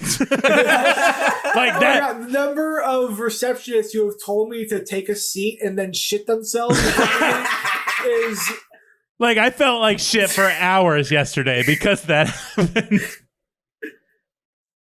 anyway. But we stand, James. I'm sorry. Absolutely. No, but get to the scene. Get to the cool scene, please. We'll get to it. So Colette's like, oh yeah, James, he's super cool. We love him. Hey, you're actually kind of cute too, Marco. And Marco's like, hell yeah. Like Marco and Colette have a little bit of a thing. Marco plays the yeah. field.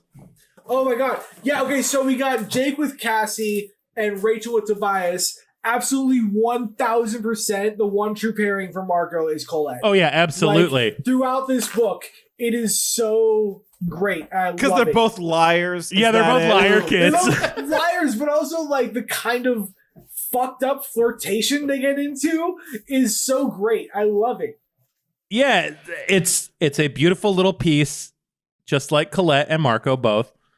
And they decide that they're going to tell James everything. So they do.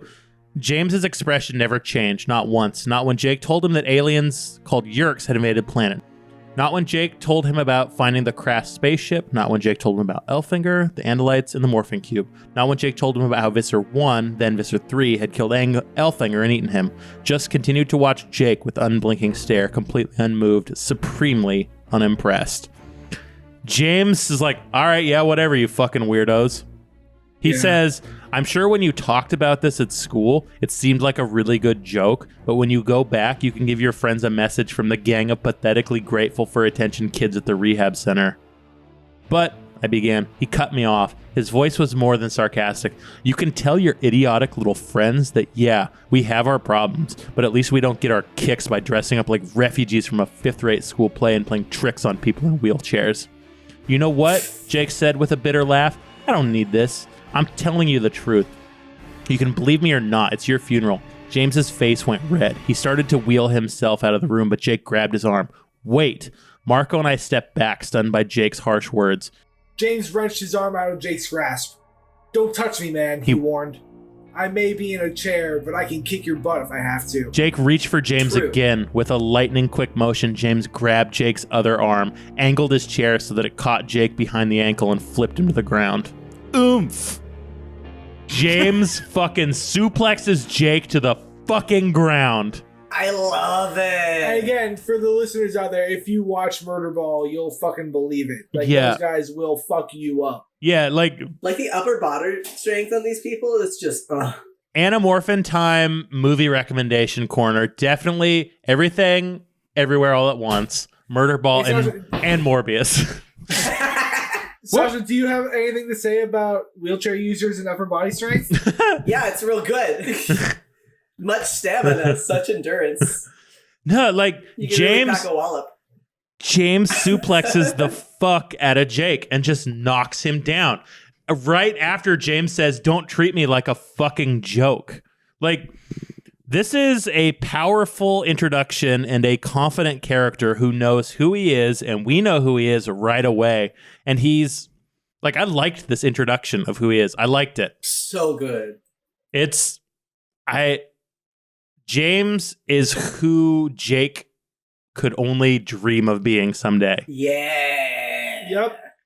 And in other ways, too, that we'll get to that come up later, but just he is the Jakiest Jake. Yep. Right? He is a version of Jake that doesn't suck. Yeah. Yes. Right? You know what? Like, I bet you James could take down a werewolf like the kid in Silver Bullet. Jesus, this shit again. Could he take on 14 werewolves? He can take all the werewolves. Don't you worry. Can you watch another movie where a kid in a wheelchair fights a monster, please? Are there others? There's that one with it's like sponsored by McDonald's. Yeah, Mac and Me. No, not Mac and Me. We're not talking about Mac and Me. I'm talking about Silver Bullet. No. What is this bullshit? I'll tell you later. Silver Bullet is a movie about a kid in a wheelchair who fights a werewolf with a gun on his wheelchair. It's stupid. That kid sucks. It's not James. I don't know where I'm going with this. Regardless of being in the wheelchair. It's true. That's right. Okay. But like the great thing about James, I think, is that it shows the reader, and like that's why it's important to have this contrast with Jake in the state that Jake is in right now, which is he's not feeling like a leader. He's just going through the motions. He feels weak, disenfranchised. Whereas James here is fucking a leader. Yeah. Right? He takes control of any situation that he's thrown into, whether it be with the nurse or like these weirdos that are telling him that aliens exist. Right. Right. And he deals with it. Mm-hmm. Right? He's the foil to James. He's the foil to Jake, right? Yep. Because James is everything Jake kind of should be. Yes. If James was to be like the like hero picks by destiny, right? That's kind of James, actually. Yeah, it's James. Right? Like narratively, even it makes sense. Like, hey, there's a hero's journey right here. Yeah. Right? They don't even make it subtle, right? Like the names are even kind of clearly supposed to be similar to each other. And he picks a J-boys. He picks a bigger, angrier cat battle morph than Jake. It's like, well, since you already bring it up, we'll get to that. The fact that he chooses a lion and it is such a great full circle to the idea of them trying to open up their ranks once before and it going really, really badly, and now they have to try it again, and it's going really, really good. Yeah, it goes as well as it could be hoped. Yeah, and so like Jake's only move here to convince James isn't through like talking it out. He has to like he has to act. He has to prove it, right? Yeah. He turns into a tiger. Show and tell. Right. James is like, shit, I'll get the doctor. Again, still in control of the situation, which is kind of great. But like, but eventually like James is convinced like, oh, yeah, dang, you can do this. Read the visceral body horror of the morph this time? We don't have to. We don't have to. Well, I mean, I don't think there's much to it. Like, I think he describes it as like the way it is, right? Which is a lot of like, oh, my livers have melted and my bones are popping. I liked it from the perspective of like all these kids have been doing it for so long. They're like, yeah, sometimes your just bones melt and that's how it feels. But James is seeing this shit for the first time. Yeah. he has a lot of like, I think I have the wrong medication. Yeah, he's like, oh, shit, someone switched my pills, man. And I took Colette's, it was a problem. She's on some weird stuff. That nurse leaving drugs all over the table. Yeah. But like, so James is convinced. Yeah, James also has a legitimate question. He says, why us? Yeah. There are thousands of kids who would sign on for a mission like this, maybe millions. Kids with macho fantasies, kids with healthy legs, healthy lungs, kids with something to prove, kids who can run and jump, kids who don't need help going to the bathroom. How did you tell people that even aliens from outer space considered them defective? Because the Yerks are jerks, I blurted. Jake and Marco smiled. Jerks. Major understatement, but true. They don't want your bodies as hosts. Are you saying we're useless? James' voice had a dangerous edge. His blue eyes darkened. Not to us, Jake said quickly. That's why we're here. I think Cassie's making the wrong moves. And here's why. It's like, because Cassie's trying to protect them still. Mm-hmm. Right? It's like, oh yeah, no, they suck. Yeah. Like she's trying to tell like this kid who knows what his situation is, right? Like, oh yeah, no, they're mean dudes, like in this like kind of sheepish way when like James obviously knows, right, what they think of them, and Cassie kind of gives it to him in the barest way possible. He says, let me see. You started out angry. You thought we were playing with your head, dissing you because you're in a wheelchair. But don't you see? That's exactly what you're doing to the others, to your friends. What? James snapped. Acting like they're babies, I said, hardly believing it was me talking. Or dumb, like they're not capable of giving informed consent.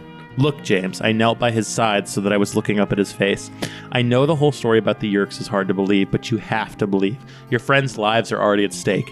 You need to have some means of protecting yourself if the Yerks get any stronger. Look, they may not want to infest you, but they will want to kill you. The words came without interruption, but inside my conscience was rebelling at every syllable. I was trying to convince James to be a recruit, to recruit others to our cause. Me, the one who'd been against the plan from the beginning. But being here, talking to James, seeing these kids, I realized in a serious way, maybe for the first time, that they weren't helpless. Just like our parents. You know what? I continued. You don't really have a choice here. This is duty time. You've been tapped, so step up to the plate. Whatever. Fact is, we need you. Your friends need you. So, in another sentence that's never been uttered on the planet before, the Animorphs draft the disabled kids.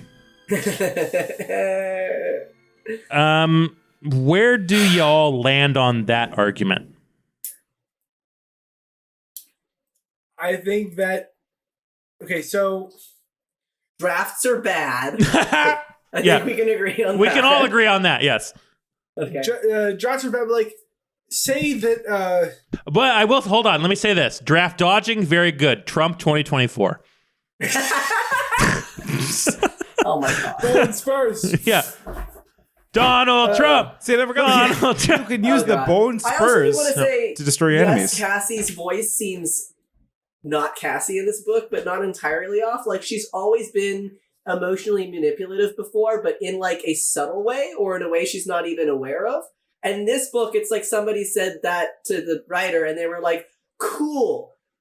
Gonna make her manipulate everybody really obviously then. Yeah. Which, you know, I guess trauma can do that, but yeah, I think that's mainly why it feels un-Cassie. Like, she recognizes that she's being shitty, but it doesn't stop her. And Like, wait, hold on. I don't know if she's being shitty. I think she's being fine, actually. Like, Agreed. yeah, like I think with Cassie, she's like saying, "Hey, you, as a person who's also overprotective, you're being overprotective, and we need to kind of let them make the choice, right?" yeah. like say that like we knew that this was taking place in a location where say Asia, where red hair is particularly uncommon, right? And they just find out that the Yeerks happen to have some repulsion to the redheaded gene, right? Or it turns out that they're in the middle of particularly like whitewashed part of the Midwest, and it turns out that the Yeerks have some repulsion to people with sickle cell anemia, right? And so there's this, they know that black people would probably be more likely to be safe, right? It just turns out that like any minority group happens to be a thing that they have found out has this reason why they are not likely to be infested. If you're going to say that it's different for disabled people to be recruited in that case compared to redheads or black people or whatever else, then you are having to say that disabled people don't have either the capacity or the right to get in and fight like those other groups would, right? Are you gonna hold, or am I drunk? Let black redheads fight. I think both you're drunk and I am too, so I had a little trouble following that argument, but I get Travis made a good point. Like, the giving dignity to every human being also means giving them the choice if they want to fight in a war or not. Like, yeah, well, I think like we all agree it sucks to be in a war. I think that is bad. But like you know, like if you're up, you're up, right? Yeah. And if you have the capacity to give consent, yeah, right? They say the words informed consent. They do, which is usually I heard that in different situations, but where have you heard that? Right? Like, people talk about the idea of people with disabilities not having sex because people have this infantilizing idea, right? And I will admit, I have complicated feelings around people with developmental or other neurological disabilities that make informed consent more questionable. But when it comes to physical disabilities, like all the kids here seem to have, like, yeah, as long as they are able to actively be on board, it's any inclination to try to say that they can't give that consent in ways that any other peers would be able to at that age. Because, yeah, we are talking about minors too, which is important. Mm-hmm. But, I mean, all the Animorphs are minors, so that's kind of that variable cancels out. Yeah, we were already like ruled out having an adult do this for whatever reason. Yeah. So like, yeah. But the great thing about James too is that he agrees, but then lays down ground rules. Yeah. which is like he's in charge. He's in charge. He's like, yeah, he lays out boundaries. He's just like, hey, okay, if I'm a part of this, then I have two conditions. I get to pick my own team. And my boyfriend gets to be an Animorph. Kind of, yeah. Well, I don't know why they would say no to that. I mean, Right. you know, but like, but you know, I think they specifically just says like not that Pedro gets to be an Animorph, but that he just gets a morph. Right. Like, he gets a chance to whether be he out fights of or the bed. not, he's Yeah. there. I don't know that Yeah. he's going to be on the fighting squad. Right, but like, you know, they all get to say whether or not they want to be a part of it. Yeah, you know? It's like, and like in all things, they vote for Pedro and he wins. The little Napoleon. There we go. Napoleon Dynamite. what's that? Gosh. You should explain that to me. What is that Eat thing? the ham, Tina. Tina, eat the ham. What are you referencing? Hi, Does anybody ever morph a llama? I bet I could throw that Dracon beam over that mountain. Nate, have you seen Napoleon Dynamite? No, I have. I was pretending not to make you all embarrassed. I'm not embarrassed. I'm not embarrassed. I admitted to crying at the beginning of this episode. Now you can't cut it. Here's what I do There's know. no shame here. Here's the one thing I know. Timmy and Kelly were the ultimate show me freaks. Quote, chapter 16. Yeah. Timmy and Kelly, they want to see it. Somebody's a voyeur. Well, like, yeah, so they convinced the entire floor. They're like, hey, y'all want to be like pigeons? You want to be Animorphs? And they all say yes. They're all on board, right? And so Marco says, hey, everyone, you have to touch my pigeon in order to become an Animorph. Yeah. And they do. Woo-woo. And yeah, they try it out, right? Like, you know, is this when they check it out? This is when they check it out. Now, there's another important thing that happens here too, which I get angry at. and here's the part, is that they say, okay, listen, when we morph, sometimes we get healed. We don't know why this happens. However, we do know why this happens. It's because you get recreated through your DNA, right? Your DNA says, Nate, you are a 36-year-old man, and if you morph into a dog and then morph back, you'll be a 36-year-old man with the DNA. But if you were injured in any way, if you know, it's just gonna recreate you from that blueprint. Right. Cool. I should be healed if I got shot, stabbed, blinded, whatever thing happened to me. I should be back. Car, like James was. That's right. Hit by a Eviscerated. car, like James was, or anything. They say like if it repairs you from your DNA, if you have something up with your DNA, it may not fix it, right? You will not be fixed. That's Yep. right. And for me, I'm like, okay, but are all these problems with DNA, are they like DNA diseases? I don't know. I'm not a medical person. It feels wrong to me that so I guess like spoiler, so next chapter they find out that only James is the one And that like 3 others, I think it says. Yeah, 3 others. Out We of 3 out of 17. Out of 17, only it's like either 3 total or James and 3 others. One of the Yeah. two. I think. yeah, so right, they, but like less than a quarter of them. Yep. that seems off, right? I A agree. little bit, yeah. Yeah. I'm kind of willing to give some credence to the idea of like the Matrix, like there's the idea of residual self-image, Mhm. where Sure. if your mind has just kind of captured your self-image in one way or another. But no, I totally You're disabled do in the brain, son. So you got that mind disease. I do agree 100% that the canon would make more sense if genetic issues were not healed and physical trauma was.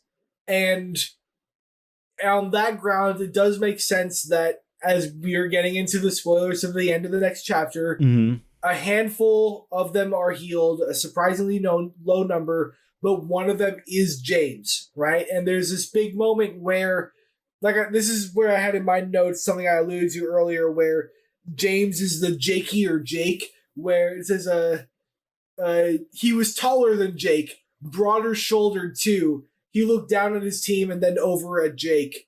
He was better at basketball. He could do all Exactly, kinds of right? stunts. Yeah. He's the b-ball star But- Jake wishes he was. That's I right. had a bigger crush on him, like basically, right? He emerges from the morph as fully healed, and the rest of them turn to him and say, "Will you stay?" Translated from the stutter, And he says, yeah, of course, I'm staying. We're a team, right? What now? They addressed that earlier. But the thing that I want to address here, though, is I think just while it does make sense logically as it is set up for him to be healed because it says that he was hit by a car and left there, narratively, if I could go back and rewrite this, I would have had him be dealing with either an explicitly genetic condition or something where it was unclear whether he was born with a genetic issue or maybe there was some trauma while he was a fetus or something, so he was born paralyzed, but it wasn't entirely clear what the cause was. But I would have loved for him to still be disabled and for them to a lot of the other team to be healed, and then for like the 17, like, you know, say like 6, like 12 of them are healed of the 17, and they turn to the one who is still paralyzed, and they still say like, yes, you are our leader. We will do what you say. You are the one. Yeah, no, right? I that would have been so much more powerful. I love that because it shows something. Because like narratively, the writer's writing this. She's like, okay, some of them are going to be healed, some of them aren't. If she decides James is going to be healed, but is going to stay a part of the team, because that's the test of the hero's journey here is that you know, hey, you are now better. You could leave this team, but he stays, and that proves that he's a good person.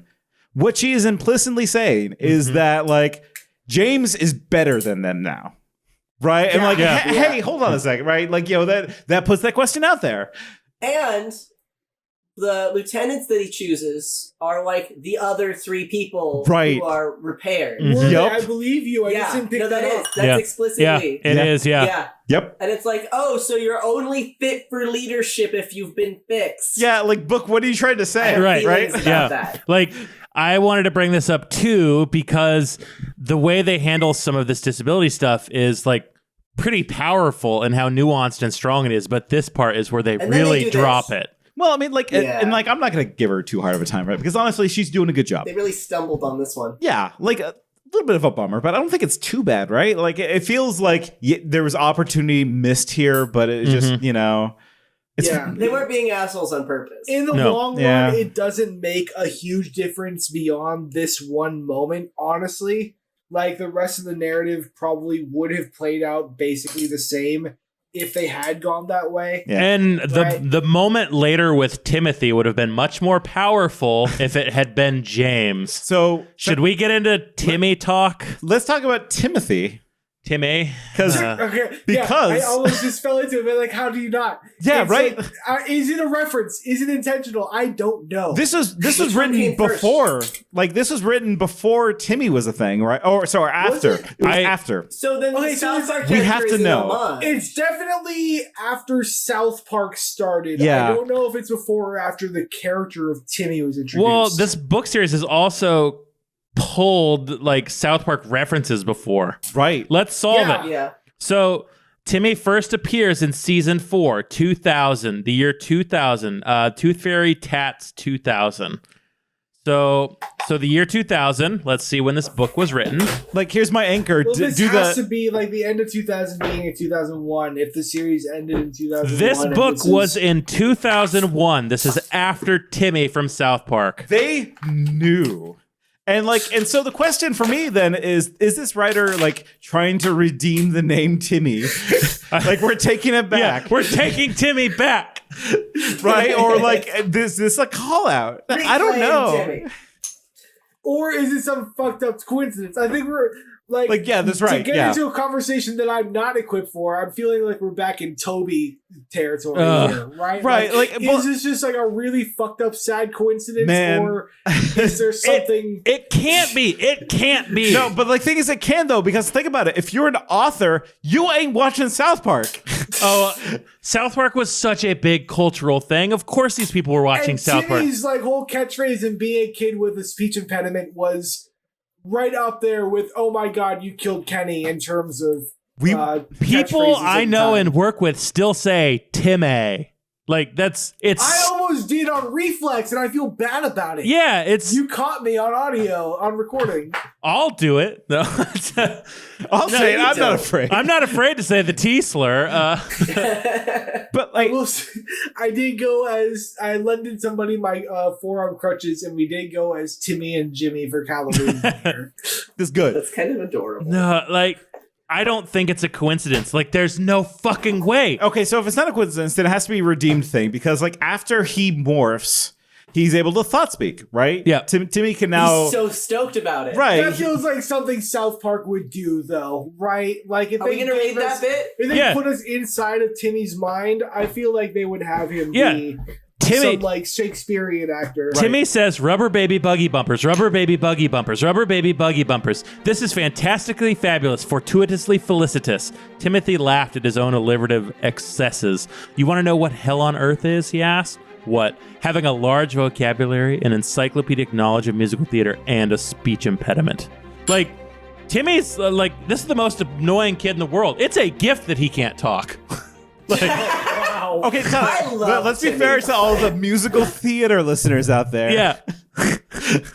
Like, as a kid who Yo, what's did up, all Toe the Def? musical theater, this kid's a fucking piece of shit. Yeah, I mean, like, the whole point though is like redemption, right? Because if they know Timmy is Timmy, then like having like Timmy be like this like super smart, like articulate, knowledgeable guy.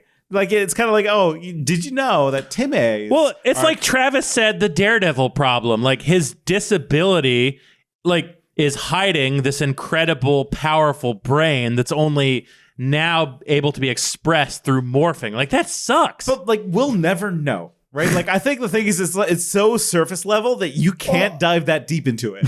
I do think there is something to be said about highlighting the idea of really intelligent minds that simply can't communicate, right? Like, not to make it all about me, but I do remember being in my hospital bed post-injury. Do you ever watch Malcolm in the Middle? Uh-huh. Remember that one kid who could only talk like this? Yeah. That was me for like a month and a half. And as someone, like I said earlier, with a background in literature and philosophy and all that stuff, like, not being able to get out a full paragraph of sentences without wearing myself out fucking sucked. And yeah, you know, there is a bit of that Daredevil complex here, but there's also something to be said about the idea of highlighting characters who are dealing with that. Mm-hmm. Right? That's Even if a you're smart or serious thing. stupid, it must be frustrating not be able to communicate. Yeah. Right? Yeah, it definitely is, for sure. Yeah. But so here's the funniest bit of this chapter, which is they go to the gardens because we all need battle morphs. Mm-hmm. And Cassie's like, I'm not going to get into it right now, but we touched a lot of weird animals. Yeah. Which, I mean, like, I kind of appreciate because, like, yeah, it's funny. Like, we got to move this book along. But also, it was really funny how Kelly with cerebral palsy touched an alligator. Yeah. And then Again, I had a very similar or a feeling of camaraderie with the author in my experience of trying to DM an Animorphs tabletop RPG of just like, yeah, I don't know how we did it, but we just did. It's just like, don't ask me too many questions because it worked, okay? Just shut up. Yeah. Yeah. You slapped I a want to circle back a rhino. little bit. Mm-hmm. When they're doing the first morph and the kids are all super fucking stoked to be flying around as pigeons, and they're asking them, they're like, you didn't, like, the morphing didn't freak you out? Like, that awful body horror just completely fuck you up? And I think it's Colette who's like, oh yeah, fuck no. she's like, if Like, you've oh, had yeah, one this is spinal tap, you can do it. If you had a few spinal taps, you can do anything. Yeah, she literally says, it's like as easy as eating yogurt from a tube. No, see, I have heard people describe the experience of living with disability as being living as a monk, in the idea that you are just so in tune with your mind-body presence at all times, right? Like, in you a have way to that be. most people just aren't. Yeah. And I You think can. it's honestly really true. Just I am so constantly in tune with my body and ways that I never had to be before, and the idea of having to control my morph in that kind of similar way, I think is awesome. Yeah. I love it. I think it's great. And also, just as a different note before we move on past it, it's a couple sentences later. This is what I alluded to earlier, and I'm glad that Sasha brought us back so we didn't miss it.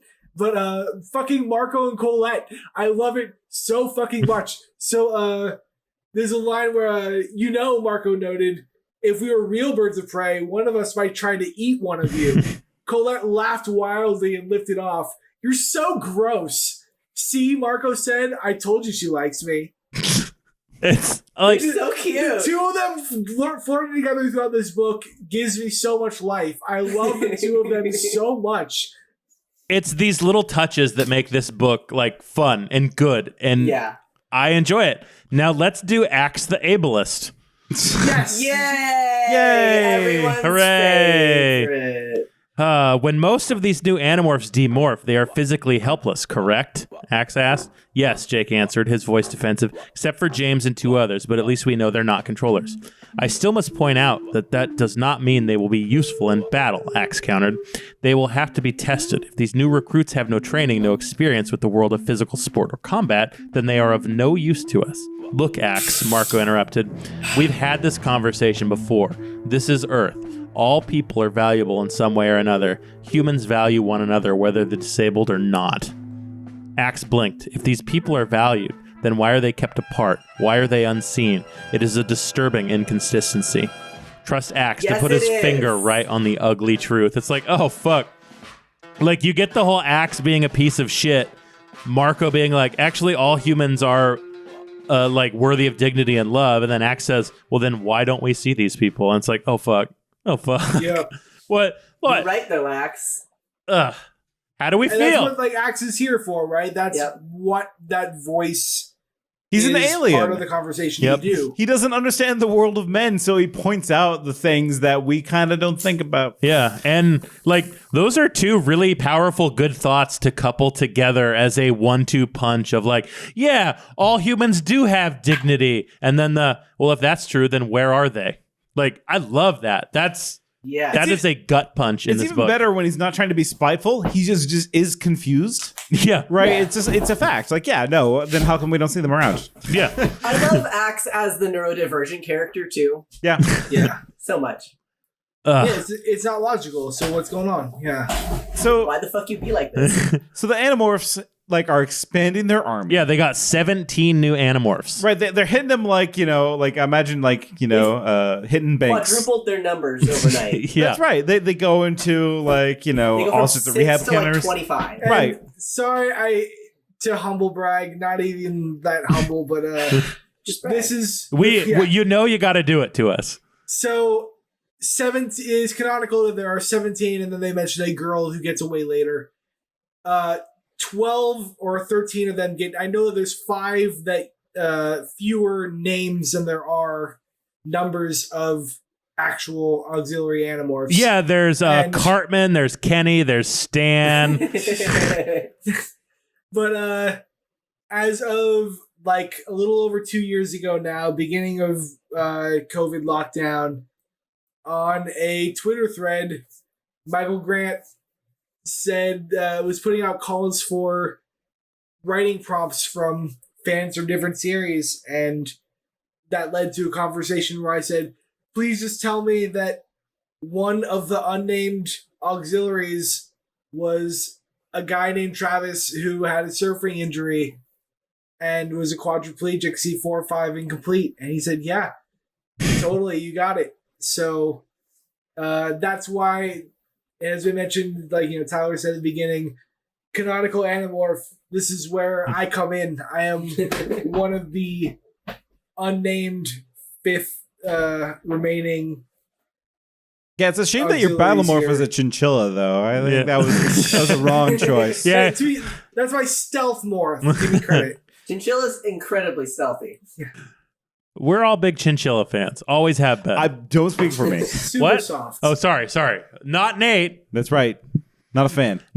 Marco and Axe want to go to the blind school. Yeah. Seems like logical. Go to the blind school. Yeah. Lots of blind kids there. and so they do, right? The school for kids whose eyes don't work good. That's right. They describe it as surprisingly easy to sneak into. Yeah, that was so bad. But like, okay, come on though. Like, for one, did we skip over the conversation with Cassie and her dad? We should mention Chili Pop. Okay, how's Chili Pop doing? Chili Pop remains, as he always been, a pillar of empathy and moral fortitude. Back to Chili Pop being fucking ableist and really ruining his reputation and making me have negative feelings to him. He's from an older generation, right? Chili Pop, we're disappointed. Look, we know why. So-called greatest generation. We know why Chili Pop said this. We said it earlier in the podcast. Parents just don't understand. So what did Chili Pop say? He says, me slap you. Please tell me you haven't actually convinced disabled children to participate in this nightmare. Jake spoke. We had no choice. There's always a choice, my father said, and angrily. Jake, I thought you knew that. Where's the boy I used to know? The boy who was so clear on right and wrong. I wondered the same thing. Jake wasn't Jake anymore. His eyes were harder, maybe his heart too. And I didn't like the look that came over his face now. So and here's where it gets a little bit rough, is that narratively, we want to see Chili Pop is right. Like the author is saying Chili Pop is right. Yeah. And is being a moral guidepost. Well, I'm not saying like that's necessarily true, but that the tone here is that Cassie feels ashamed. Yeah. And Cassie says, Dad, I don't have time to argue ethics with you. I don't have time to convince you that sometimes you have to do something uncomfortable to make things right in the end. This is war. Every minute counts. We're fighting to save the human race. The human race, my father repeated. Okay, answer me this, Cassie. Is what you're doing with these disabled children humane? My father sounded like me, like the old me, but I wasn't that naive person anymore. I had no answer. I turned and walked away, started to morph Osprey. Cassie's right. Chili Pop's wrong. That was the point I really want to highlight too. That specifically, I wasn't that naive person anymore. I had no answer. Which, if you take those two statements together, implies it is naive to think that there is always a clear answer. Right? Yeah, right. Like, it's not clear. Nothing's clear. Nothing about this is clear. And Cassie having to finally admit that, and maybe not say it out loud, but as the narrator, having that thought combination come from her is such a huge turn from where she started off. But right? I mean, but she's conflicted too, right? I mean, like if she wasn't conflicted, she wouldn't have just flown off without a word, right? She would have said, "Chili Pop, you're wrong, and here's why." Right. She's conflicted, but she knows. But she is not in a place of thinking that it is as simple as her dad does anymore, like she used to. Well, and and thinking back to the previous book, like, their family didn't choose to leave until they saw war. Like, they didn't know what war was because they probably don't know what war is. Like, they're not the type of family that watches, Saving Private Ryan. They watch, like, Homeward Bound. They're the family that doesn't necessarily steep themselves in this idea of violence as a concept. Right. And so they just don't have no awareness of it. And so, like, when Cassie says, I've done violence and I'm recruiting more people to do violence, Chili Pop doesn't understand at all. And he never will. And so it's kind of hard to fault Chili Pop because, like, he just doesn't have the concept of what it means to defend yourself. Right. Which is why I didn't include him when I said absolutely give the morphing power to Marco's parents. Do not give it to Rachel's parents. Maybe someday give it to Cassie's parents, right? But right now, no. Well, I mean, like, if they had it, they wouldn't fight with it. No. But, like, but it's good to have it for defense, right? Like, if to get away, give them bird morse. So in case they get, like, caught out, they can leave. Mm-hmm. Right? Yeah. Don't give it to Rachel's family. Naomi will just turn into, like, an elephant and kill everyone. She would touch a Horcrux because they're all around, and then she would just destroy everyone. Right. And also she would become the David, like everything David wanted to be. What's interesting here is that Toby also kind of disagrees. right? Because Toby's on the side of Chili Pop. Like Toby accepts what's going on as like, listen, you're the leader, and I'll follow you, but I have reservations.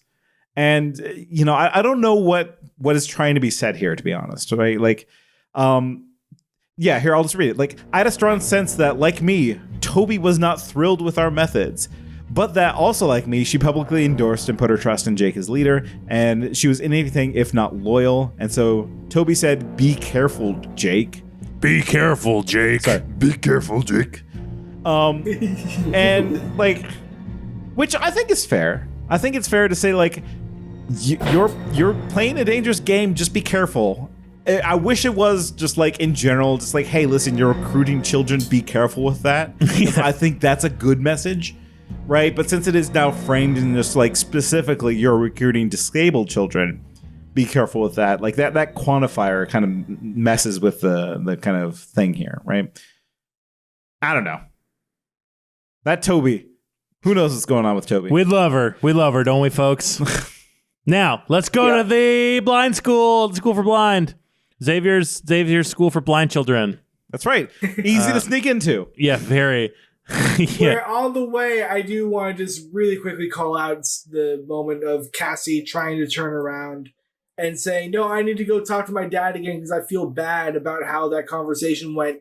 And Jake being like, look, you are the one who fucking pushed me into taking this leadership role. You can't decide that you aren't listening to me now, right? Like, you can't have it both ways. You have to, like, stick to what you said in telling me to stick to what I said. Also, birds don't cry.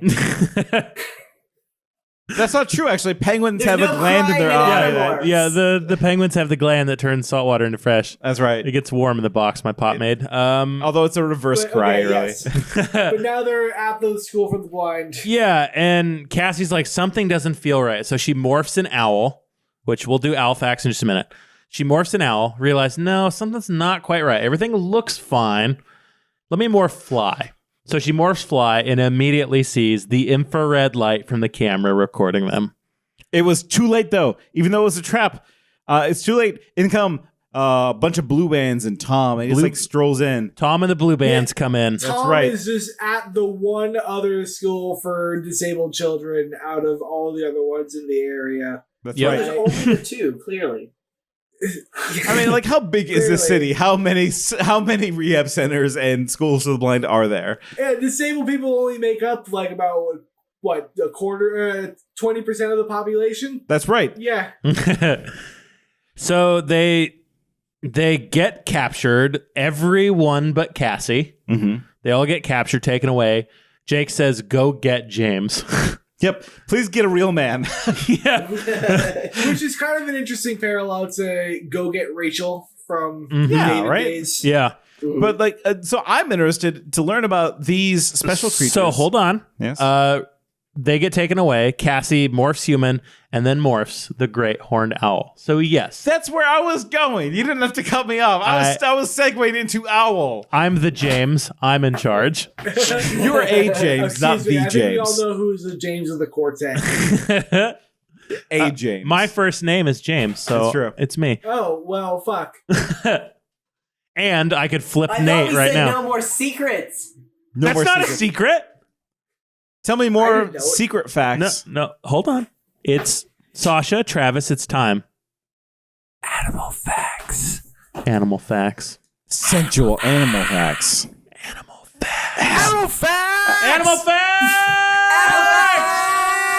facts. Prince Jake and Cassie, Tobias and Axe, Rachel and Margot, the bandits are here. They want to listen to animal facts. Fuck all the yurts, Margot's mom is a bitch.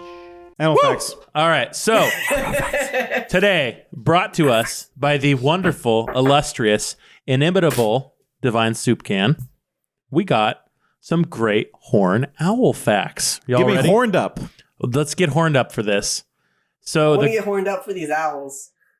So I'll start with that one then. The horns of the great horned owl are tufts of feathers called plumicorns. The function of these things... I'm sorry, called what? Plumicorns. Plumicorns. And they're not fully understood, although they're suspected to be sociosexual. And they do not aid in hearing, despite resembling ears. So, the great horned owl... So I should lick them, is what you're saying, if I want to get like an owl yeah, off. who wants their great hussy ate? Who wants their... Show me what that hussy do. Their plumicore hussy ate. Yeah. So they're also called the hoot owl or the tiger owl or the tiger of the air. Nobody calls them tiger of the air. What are you Tiger talking of about? The air. The bubo virginianus. I'll call them that. Yeah. I'll call them that one. So they're considered in ornithological circles to be a sort of diurnal counterpart to the red-tailed hawk. So great. They are Red-tailed hawk of the night. So they're capable of silent flight, and they can fly as slow as 2 miles per hour or as fast as 40 miles per hour. 2 miles per hour is impressive. How slow that is. Right. Think about how slow You 2 miles that an hour slow is. and not falling out of the sky. Are you ready? They also will walk on the ground to hunt and hide under bushes or to walk into chicken coops. Now, do you know how they kill their prey? Adorably. It sounds like if they're just like squatting and like haunching their way over. With their 500 pound per square inch talons where they just crush those motherfuckers. But adorably, though, because they have to like a soda can. And they consume the whole animal, which are later the undigestible portions, such as bones, will be regurgitated into 3 to 4 inch pellets. And with me today, I have an owl pellet that we're going to open. Oh, we do? Awesome. No, we don't. Those in middle school. Those are so cool. No. My heart was so excited when you were like, "We're gonna dissect one right No, now." How I- dare you tease that? I wish we had one. Have you seen an owl pellet? Yes. You owe me owl poop. It's not. I will mail you some it's a owl pellet. poop. Oh my god. So It's You have my regurgitated. address, don't you? I do. I will send you owl pellets. So they murder of crows will always attack an owl and kill them. So Rude. they will do so that what on you Please murder, Tyler. exactly. Yes. They will do it on site even if they have never seen an owl in their lives, due an instinctual fear and hatred of owls. Wow. Yeah, So crows are bigots. Got it. pretty much. And the owl's hearing is 10 times as sensitive as humans. They can rotate their neck 270 degrees. So great horned owls typically breed together year after year and may mate for life. They do not build their own nests. But hold on, wait a second. Everything breeds together. Oh, stop. Like you don't have a solo breeding session. I bred into a Hey, toilet. they're asexual organisms. Yeah. Yeah. And there's parthenogenesis, but we're not gonna get into that. No, we're not doing that. So, the great horned owl, this is the start of lightning round, is the provincial bird of Alberta, Canada. Baby owls sleep on their stomachs, which just sounds cute. But like you can just roll them over easily. Just roll them down a hill. You I have some owl facts. The great horned owl is the second heaviest owl in the Americas, maxing out at 5.5 pounds. The great horned owl has 10 more neck vertebrae than humans. A male owl is called a coco, a group of owls is called a parliament, and a group of owls in flight is called a silence. And owl meat is poor tasting, and eating owl meat or eggs, even collected from dead owls, is illegal. Then why did Tom Waits get away with it? What? He ate What? those eggs in Buster Scruggs. Well, how high can an owl count anyway? Have you guys ever seen a wet owl? Owls can swim. Oh, jeez. Please, every listener, look up a video of an owl swimming. No, sure they naturally swim, or just some asshole threw them in the river. Yeah, some asshole. Sometimes they fall in the water. Have you seen a bald eagle swim? I have. It's amazing. It's fucking wild. Owls were the little patron animal of Athena, goddess of wisdom and war, Yeah. which always reminded me of very Rachel vibes. Oh, you mean Bubo? Yeah, we're talking about Athena's Yeah, buboes. Bubo virginianus, their name. That's the Latin name, you fucking idiot. Oh, fuck. Oh, because the robot owl's named Bubo because they're Bubo generally. Yes, Okay. yep. His name is Bubo. Do you understand all those clicks and wheezes? Perfectly clear to me. It's another gift from the gods. Do you know why baby owls sleep laying down? Because it's cute? Because their heads are too big and heavy. Oh, Like that they is can't cute. balance sitting up They're until too they smart. Like in the same way that infants can't like control their head very well. And- that's why baby owls, they don't sleep laying down, they sleep and fall over. I mean, same. And final owl fact, which this will make some people mad, but owls are responsible for the worst arc in modern Batman, which is the Court of Owls. That joke is for two people, and I hate the Court of Owls, and I'll never like them. Fuck off. Please, a I was Parliament so of expecting Owls. Court of Owls in the latest Batman. If they bring would a not Court be of surprised Owls, if it comes in part 2. no, you want to know what should be in the Batman Part 2? Fucking Clayface. Have some fucking balls, but Clayface in a fucking Batman movie. Where's I'm for Zaz? it. I'm just like sharing what I expect, not what I want. You got Zaz in 2 Batman movies. You don't need any more. More people need to ask, where's Zaz? No, give me fucking Mad Hatter. what's his name? The ventriloquist. Vincent Price. Yeah. Give me Vincent Price. Oh, yeah, Egghead. Ugh, Give gross. me Man Bat. No, we're done. Yes. Animal facts over. Oh. So Cassie goes and gets the crippled kids crew. I forgot. I remembered we called them that. Yeah, we spell kids with a C. Yeah. If we're in the- CCC, not the Yeah. other thing. That's right, 3 C's. Yeah. And Yeah. she's like, we gotta go. We gotta save him. And James is like, let's fucking go. Yeah. He's like, he's ready. We trained for this. This is what we train for, people. They fly there. They land just outside the school for the deaf. They have Hold on, a you rough... skipped over something really important. Is it them not morphing the right animals? No, okay, so but it's that's good. It's the fact that before Cassie heads out and goes to get James, Jake gives Tom the cube. Oh, that's right. That's right. Fuck. That's kind of an important plot point. Yeah, that's a big plot thing. Tom opened his other hand, palm out. Give it to me. Jake didn't move. Tom wrenched Jake's arm, yanked him closer. Give it to me. Now. Slowly, without taking his eyes off Tom, Jake reached into his pocket, pulled out the blue morphing cube, placed it in Tom's hand. Tom closed his fingers around the cube, grinned. Okay, he said. Let's all leave quietly. 2 Cobra controllers stood like sentries. The other 8 marched Jake and the others into the hall. And so that's when Cassie says, okay, I'm following along, don't worry, I got your back. If it comes to it, Marco's telling me to go get James, and that's where we had picked up before. Yeah, Tom's got the cube. The auxiliaries are coming. Tom has it, and again, I really need to emphasize, Jake gives it to him without that much hesitation either, right? And considering how things play out and the drama that comes up, the fact that Jake just hands it over and they get so mad later, I think is worth calling out. Yeah, I think you're right. And I'm a little drunk and I forgot it happened. So now we got it. Tyler, you're too distracted by boobos. Just because you just learned that word doesn't mean I didn't. When I think of buboes, I think of the fucking killer pustules from the bubonic plague, also called buboes, because I'm a nurse. And my first thought for bubo is the bubonic plague, you fucking piece of shit. So Cassie shows up to the rehab center, says it's time to fight. They all morph random animals. There's just like, you know, a baboon, a walrus, a hedgehog, and James is like, I love no, that you somebody got a idiots. walrus. What are you like, doing? What the fuck are you gonna do with a walrus? Okay, hold on though. I think walrus, beautiful battle morph. Walrus will fuck you up. Will it? Yeah, they're fucking huge. They're big. I want someone They're big to get boys. an elephant seal morph. Right. How fast is a walrus on most terrain? Well, yeah, that's the thing. Is like we have to go to a place. Like we're not there yet.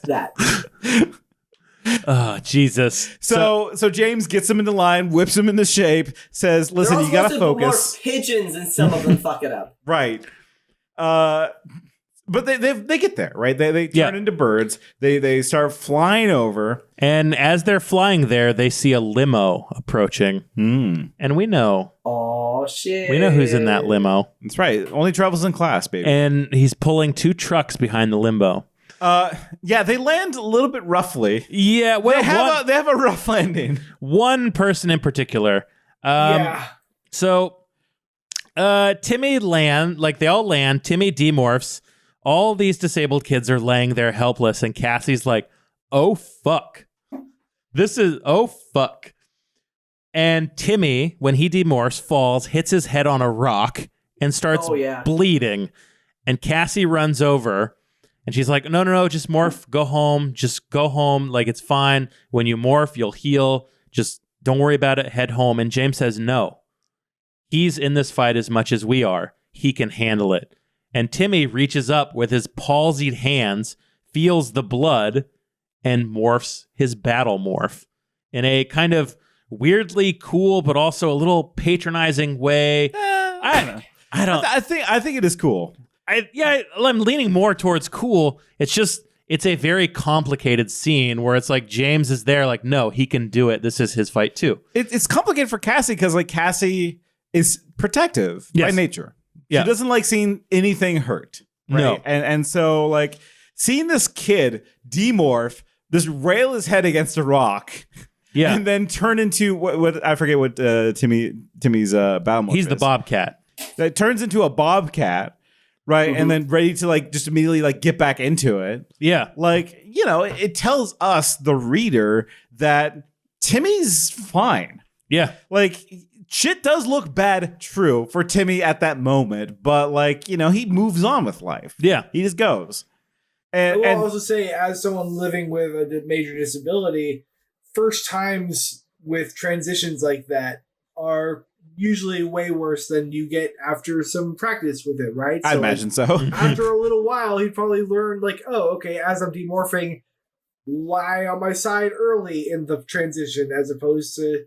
Yeah, consider where your head will be. Yeah. Yeah, as much as you can. I'm sure they would get better at it in ways that would compensate over time if they got a chance to practice. True. But like in defense of Cassie's too, like that probably looked really bad. Yes. Yeah, it probably did look It bad. probably looked awful. And that's when these new Animorphs show how fucking hardcore they are. It says, all around me, warriors, a gorilla after Marco's favorite morph, another elephant, in spite of Rachel's jealousy, a grizzly, chosen by a boy named Julio, rattlesnake, rhino, wolf, panther, golden eagle.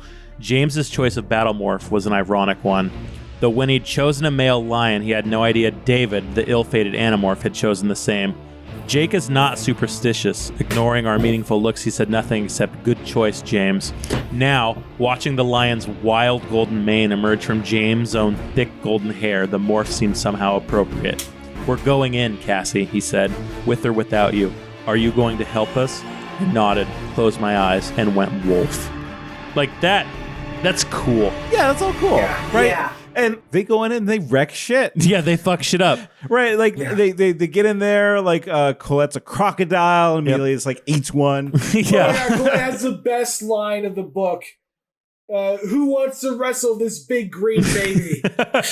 Colette and Marco, they're like soulmates. Yeah, kind of. Like, I'm coming around on it. Yeah. Yeah. She says that immediately after getting Dracon beamed right down the spine and has this like huge burn mark, and then Cassie's like, don't worry, as soon as you demorph, she'll be fine. She's like, okay, cool. Let's fuck shit up. Who wants to Come wrestle at this me. big green baby? Yeah. It's like, that's a good line. Yeah, it's a very good line. So, yeah, there's Made the for each other. there's the two trucks of Hork-Bajir, and our boy Visser 3 is there. Visser 3, he and shows he up. wants that cube. He only thinks about cube. At this point, James has taken the cube away from Tom. Yeah, like so Timmy like knocks over Tom, knocks the cube away. James grabs the cube and runs. Visser 3 gets pissed off. He says, "So, you have failed again. This is the last time. If the bandits do not kill you, I will kill you myself." I had it. I had the morphing cube, Tom cried. It was in my hand. Then your failure is even less forgivable, Visser 1 spat. James, he'd rejoined us. The cube is okay, he said. Someone needs to get it, Jake snapped. It shouldn't be out of our sight. Let's move out. Slowly, well, let me say this. This is one of my favorite visuals from the entirety of Animorphs. It says, slowly our team formed a line. Grizzly, gorilla, tiger, Andalite, hawk, wolf. Then James's team, lion, crocodile, bobcat, bull. Then Craig's team and Erica's. Slowly, the Viscer's attention was caught. Maybe I imagined the look of fear that fitted across his enigmatic Andalite face as he surveyed our forces. Maybe not. But for the first time since this war had begun, it looked like a fair fight. Hell yeah. That, yes. Like, when I was a kid, that was one of the dopest things I had ever fucking read in my life. And that is the Avengers Endgame Portals opening scene. Yes. So good. And they fucking rocked the shit. Like, they kicked the shit out of the Yerks. Well, it's a fair fight, right? Like, yes, it's a fair fight. They're getting injured. They're getting blasted, right? Yeah. Like, people are getting messed up. Yeah, like Axe does the tail fight with Viscer 3. He's like, aha, not so fast, old man. Looks like you're It's so great. Yeah. Yeah, so that's a great arc over the course of the series. He says, you are losing your touch, Viscer, Axe sneered. But also, they're getting beat up too. Kelly gets blasted. Yeah. Kelly gets wrecked. Kelly was the what again? I'm gonna say the bull, yeah, the cassowary. No, yeah, it's the bull. Cassowary would be a good choice though. Yeah, one of our players has a cassowary in our smart RPG. And It's not me, and I'm salty about it. like, I really love this little bit during this fight because in typical Animorphs fights, it's like, oh, this fight happens, so and so slash this, so and so slash this. Cassie plays the role in this fight that I had always imagined she played from the beginning, in that she's the medic. She runs over to Kelly, coaches Kelly how to demorph. Hell yeah. Runs over, saves Tobias. Like, Tobias gets knocked down. She grabs Tobias and hides him so he can demorph. She's like running around playing the healer. I fucking love that. Meanwhile, Viscer 3 turns into Ultros and starts to tentacle fuck Jake. Just like, Wee, muscleheads, I hate them. And then he like picks up Jake. Yeah, like Viscer 3 is like, we put low-ranking controllers in your parents. We can kill them anytime we want. They mean nothing to us. You give us that cube now, and we won't kill them. We'll just kill you. And Jake's like, fuck you, you stupid tentacle bitch. Fuck you. And like, Jake's slowly being strangled. Cassie's watching it, and it's like, no one can save him. No one can stop him. Like, Axe tries to save him, gets flapped away. Marco tries to save him, gets flapped away. Nothing can save Jake at this point. Nothing they try works. However, one of the Hork-Bajir somehow, somewhere, slices the tentacle and saves Jake. The Yerk peace movement is what saves Jake in this moment.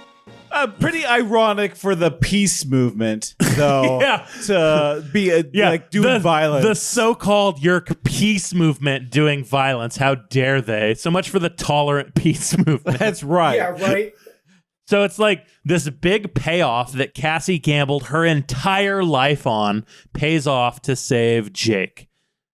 And like, Viscer 3 deflates immediately, demorphs, runs away.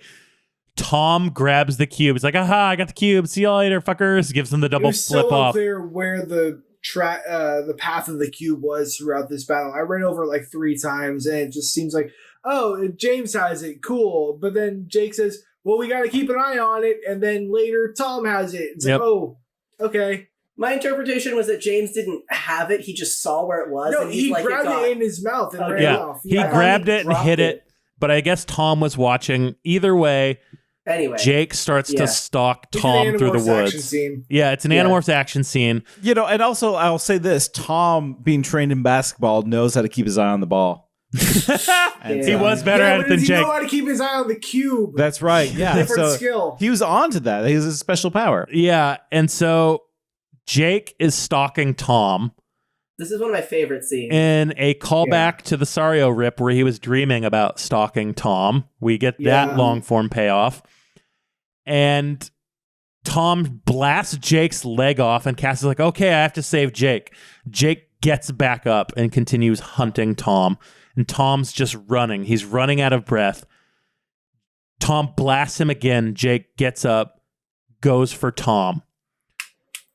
Tom is out of breath. He's like tired. He's defenseless. Jake is right there. Tom's telling him, I'm going to kill you. I'm going to kill you. Jake says, no, not this time. Jake is going in for the kill.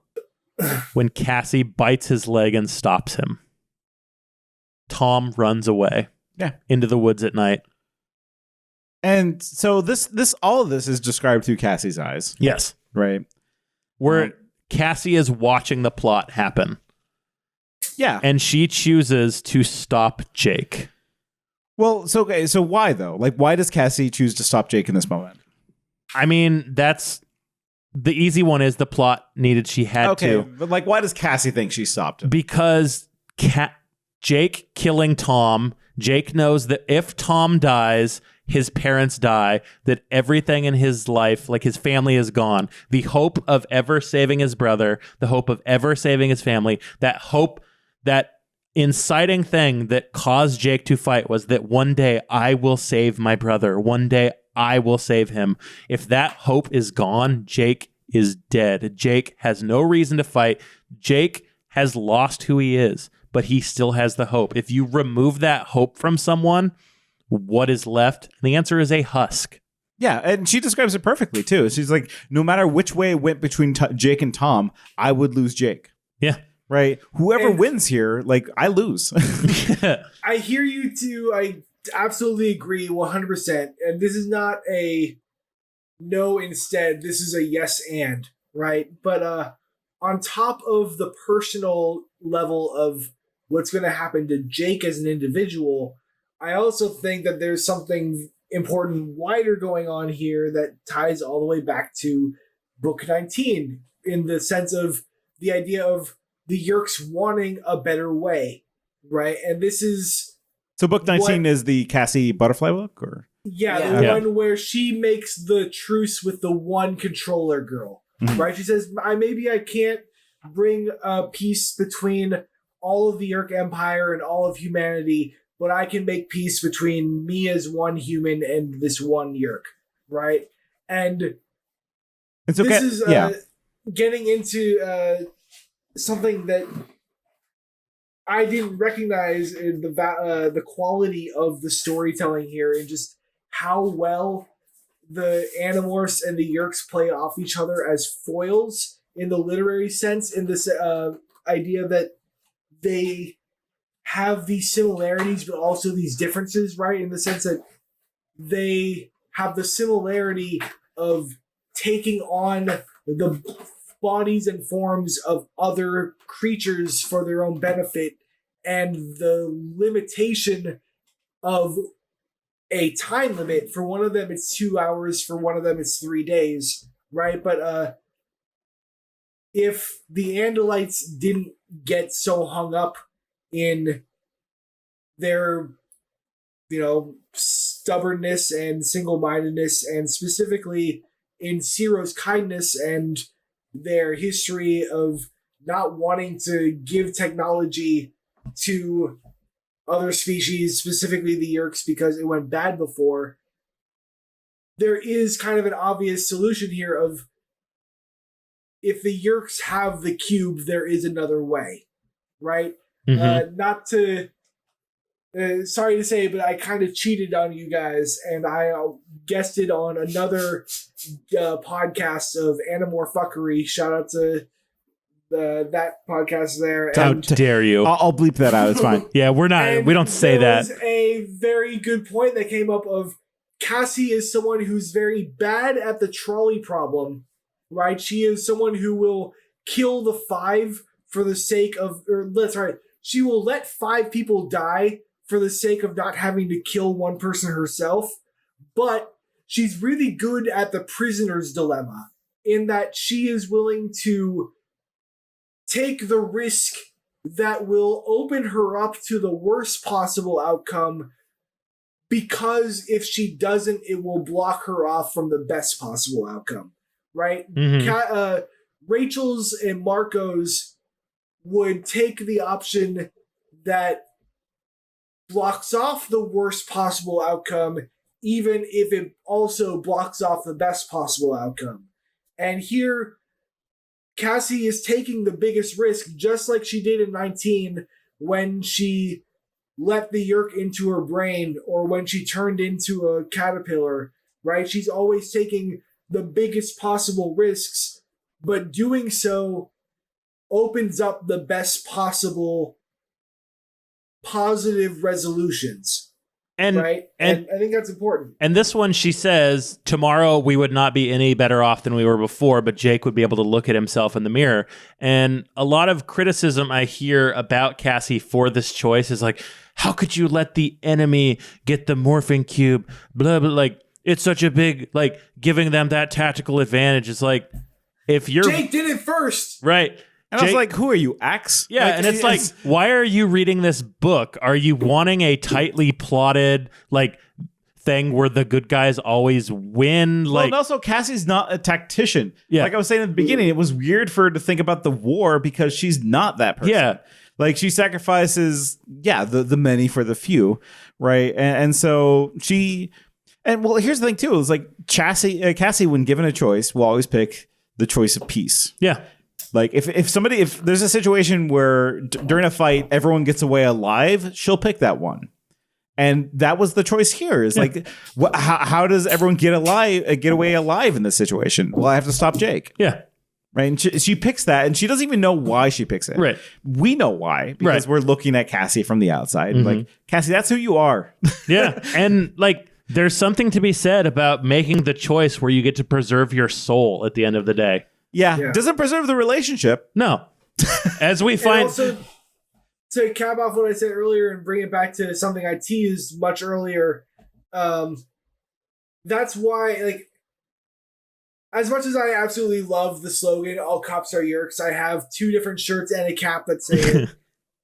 Rather than... I, for a long time, had kind of wished it was all cops are controllers, specifically because there's the idea that the reason the all cops are bastards slogan works is because the idea of blue lives is bullshit, right? Mm-hmm. You are not born into being a cop. If you are genuinely a good person, you can fucking quit being part of a bad system, right? But saying that all cops are yerks, this is the idea, right? Like, yerks are not inherently bad. They are potentially good, but part of a bad system. But now that they have the potential for a better way, this is what makes the slogan of all cops are yerks actually become accurate again, right? Like, having an option to not have to be a parasite. Mm-hmm. Well, when I said that early on, I didn't know what yerks were really. I think I said that book one. I know it was silly and fun and just like it was lighthearted. And but yeah, you're really, right. like, you're right though. Out, yeah, that makes sense. Right, yeah, like I the think idea that the reason it works Yeah. is because of what is being opened up now as a possibility. And let's just be honest, Cassie haters are just a bunch of bad thinkers with no emotional nuance, and we should throw their opinions down a well. And wolves are cool, and they can fuck you up. They're good battle morphs. Yeah. Wolves are huge. That's right. So just to cap things off, chapter 26, everyone makes it out alive, including Kelly. Yep. They all like are. I guess the team is like the 3C crew. Is just hanging out, ready to go at any time now. And Jake and Cassie try to reconcile. Well, Cassie tries to reconcile. Jake's not having any of it. You know what happened, and Jake's is just like, "Why did you do that? What do you have against me?" Mm-hmm. And like, what? They're broken up now. Like, what's going on with like? It's not good. It's not good. It's not good. Yeah. Well, Cassie was trying to do what she's been doing for the cripple crew. Yeah, a lot of people call this an inconsistency in Cassie's character. And it's like did Cassie, you read any of the Cassie books? She says, I was trying to protect you, which is what she does every time. Yeah. Like, I was trying to protect you, Jake. Right? It's trash. Just I am going to defend this decision until I die because I see her side of it. I see it. Absolutely. Yeah. And Jake is wrong here. Yeah. You're not supposed to sympathize with Jake when he says you could have taken him down. Yeah. Right? That's the bad opinion. That's the Batman wounded soul opinion. Yeah. I will say there is something to be said about, like, you could have neutralized him, like you could have pinned him, and we could have taken him hostage. Yeah, I mean, thematically, Jake was going to fucking kill him. Yeah. And that's what she like, stopped from happening. in that action, Jake was going to kill him, and he was also going to kill his parents. He was going to make the choice that, like, he was going to choose to do Cassie's biggest fear from this book. From chapter 1 of this book, Cassie's thinking, I don't want my parents to die. I don't want my parents to die. And if Jake had not been stopped, he would have been essentially murdering his own parents, making her worst fear happen to himself. Like, she's preserving his humanity. Like, if you can stop someone from killing their family and doing a war crime, you probably should do that. I don't know. Yeah. I don't know. Call me a soft liberal for thinking that. So, okay. Tyler? Yep. Did you like this book? It was complicated. It was messy. There were parts of it that I did not care for at all. But what parts were those? Like the ableist language, like the parts that Travis articulated better than I did. Like, it was messy. It was messy, but it was an Animorphs book, and I think it was consistent. I think there were moments when Cassie's voice did not come through as Cassie, like Cassie was observing, like in the last book when Tobias was observing. Mm-hmm. That could have been handled a little more deftly, but overall, yeah, I think this is a really good fucking Animorphs book. I think it's a fitting end to Cassie's arc because it's completely consistent. Yeah, this is the last Cassie book, right? It is, yeah. Mm-hmm. What do you think, Nate? You're coming at this fresh. Yeah. This is the most recent Animorphs book you've read. You don't know anything past this. So, I like this book. Mm-hmm. I was worried. Right, because it's that why would you say something so controversial and yet so brave? Yeah. But Nate knew nothing. I hid the auxiliaries from him the entire time. I had no clue. And so when I read this, I was like, oh no. But no, they handled it really well. And I didn't get icked out by any of the language really used. Nothing really struck me as oh, this is bad. Unlike the Civil War book, which is, that is bad. Yeah, Civil War, very bad. Right, but this wasn't it. I think this is in direct contrast to that, because I think they handle it pretty well.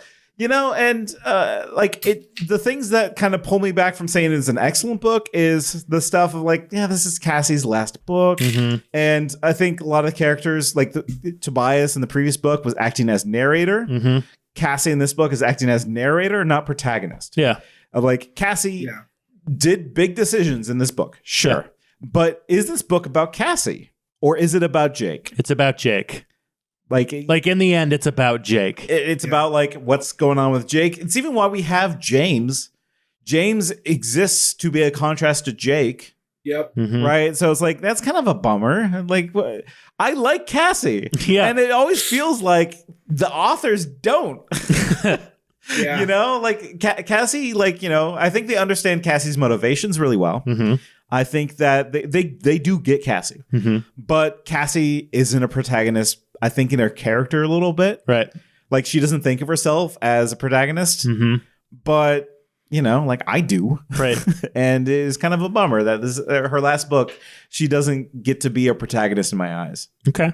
Yeah. I think that's a fair criticism. Yeah. Travis, Sasha, where are you all at on this one? I do totally agree. This is, again, kind of like the last book, right? This is kind of a Jake book in disguise, mm-hmm. right? And it makes me feel like this series, if redone now, kind of like I was saying earlier on the other rewrite I would have done, I think this last arc, especially, the last book from every character, maybe without the Rachel book, that could be the exception. Mm-hmm. But I think this last arc in general, starting with Marco coming out to his dad, and then Tobias grabbing his mom, and then all of this, I think having all of those stories happening intertwined as one book that is 5 times longer as opposed to 5 individual books. Or just have them run concurrently. Maybe Cassie. That would be cool. Yeah, maybe just have it only be Cassie. We don't deal with the Animorphs right now. We're talking about Cassie only. Mm-hmm. That would have been cool. That would have been cool, But I would like to see the series in general rewritten to be pretty much every subplot included, but instead of 54 main books with the 4 Megamorphs and the 4 Chronicles, maybe leave the Megamorphs and Chronicles alone, but take the 54 and write it as I'm not going to do the math, but 8 books that are each like six of those, like, you know, Totally. like something along those lines would, I think, just structuring the story differently with similar content, but just mechanically delivered differently would be interesting. This is rushed. The last arc is rushed. I wanted a conclusion, right? And it's such a bummer too, because we got one of those with Rachel's book. Nothing happened in this book. Yeah. Right? Yeah. It's like I can start. They don't even bring up the idea of the disabled kids until about halfway through, right? Yeah. So they have the scrimmage test run that goes badly. They have a couple of team meetings. The idea comes up. They argue it a little bit, and then they go and actually do it. They try to do it a second time at the second school. The Yerks are waiting for them. There's a big fight. The end. That's the whole book. Yeah, but I'm okay with it though. Like I'm fine with it. I'm just saying, like, the structurally it could have been delivered in a different way. Well, and especially like if you're rushed, like, you know, they like all these books kind of see the end is coming. Like if you're rushed, don't introduce like a whole crew of new characters. You know, like as cool as they were, like I did enjoy the new characters. Don't quadruple your team like 5 books from the end. Yeah, exactly. Right. Like, yeah, you know, don't spend your time introducing a bunch of new characters in Act 3. Right. Which is a shame too, because like I do like the new characters. I like Colette a lot. Actually. Yeah, Colette rules. You know, I like James. I'm sure there's so much fanfic of this, but I would love more books from the auxiliary's perspective. Yeah. And like maybe if you introduced them like 12 books earlier, it totally could have worked. But, yeah, you know, like it cost them Cassie's conclusion. From my perspective, I'm sure Cassie maybe gets something later. We'll see. But, you know, from my perspective, if I know this is the last Cassie book, I'm like, man, it's a bummer. Right. Yeah. But yeah, it is kind of a recurring thing with the exception of Rachel's book. Yeah.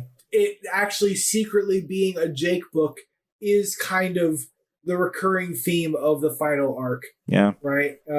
In the same way that the first few arcs had their uniting theme of the first 5 are here's why I'm in this fight. Right. Then the next ones were like here's where my twist comes in. Right? This last one is all about Jake. Right. It's like introduction of your motivation, and then the next kind of like cycle is like put pressure on that motivation to see how far you can push it until it breaks. And then like in this conclusion is just now Crayak and Jake are angry at each other. And well, I guess like Crayak really hasn't done much yet, but you know. I can't wait for your take on Elvis Chronicles. I'll just shut up there. Yeah, it'll be fun. It's gonna be good. So okay, here's the last thing I'll end this book on is what is the ultimate? James and Colette, they're the ultimate. They're the ultimate? I mean, what else is the ultimate? I mean, like, I feel like we've really touched on some Final Fantasy 3/6 things, so I'm gonna say the Ultima. My answer is trying to explain. So I was talking to my roommate earlier about being on this podcast and saying, like, look, I don't have time to explain the arc entirely, but I'll just sum it up like this. What's the only thing worse than an army of child soldiers?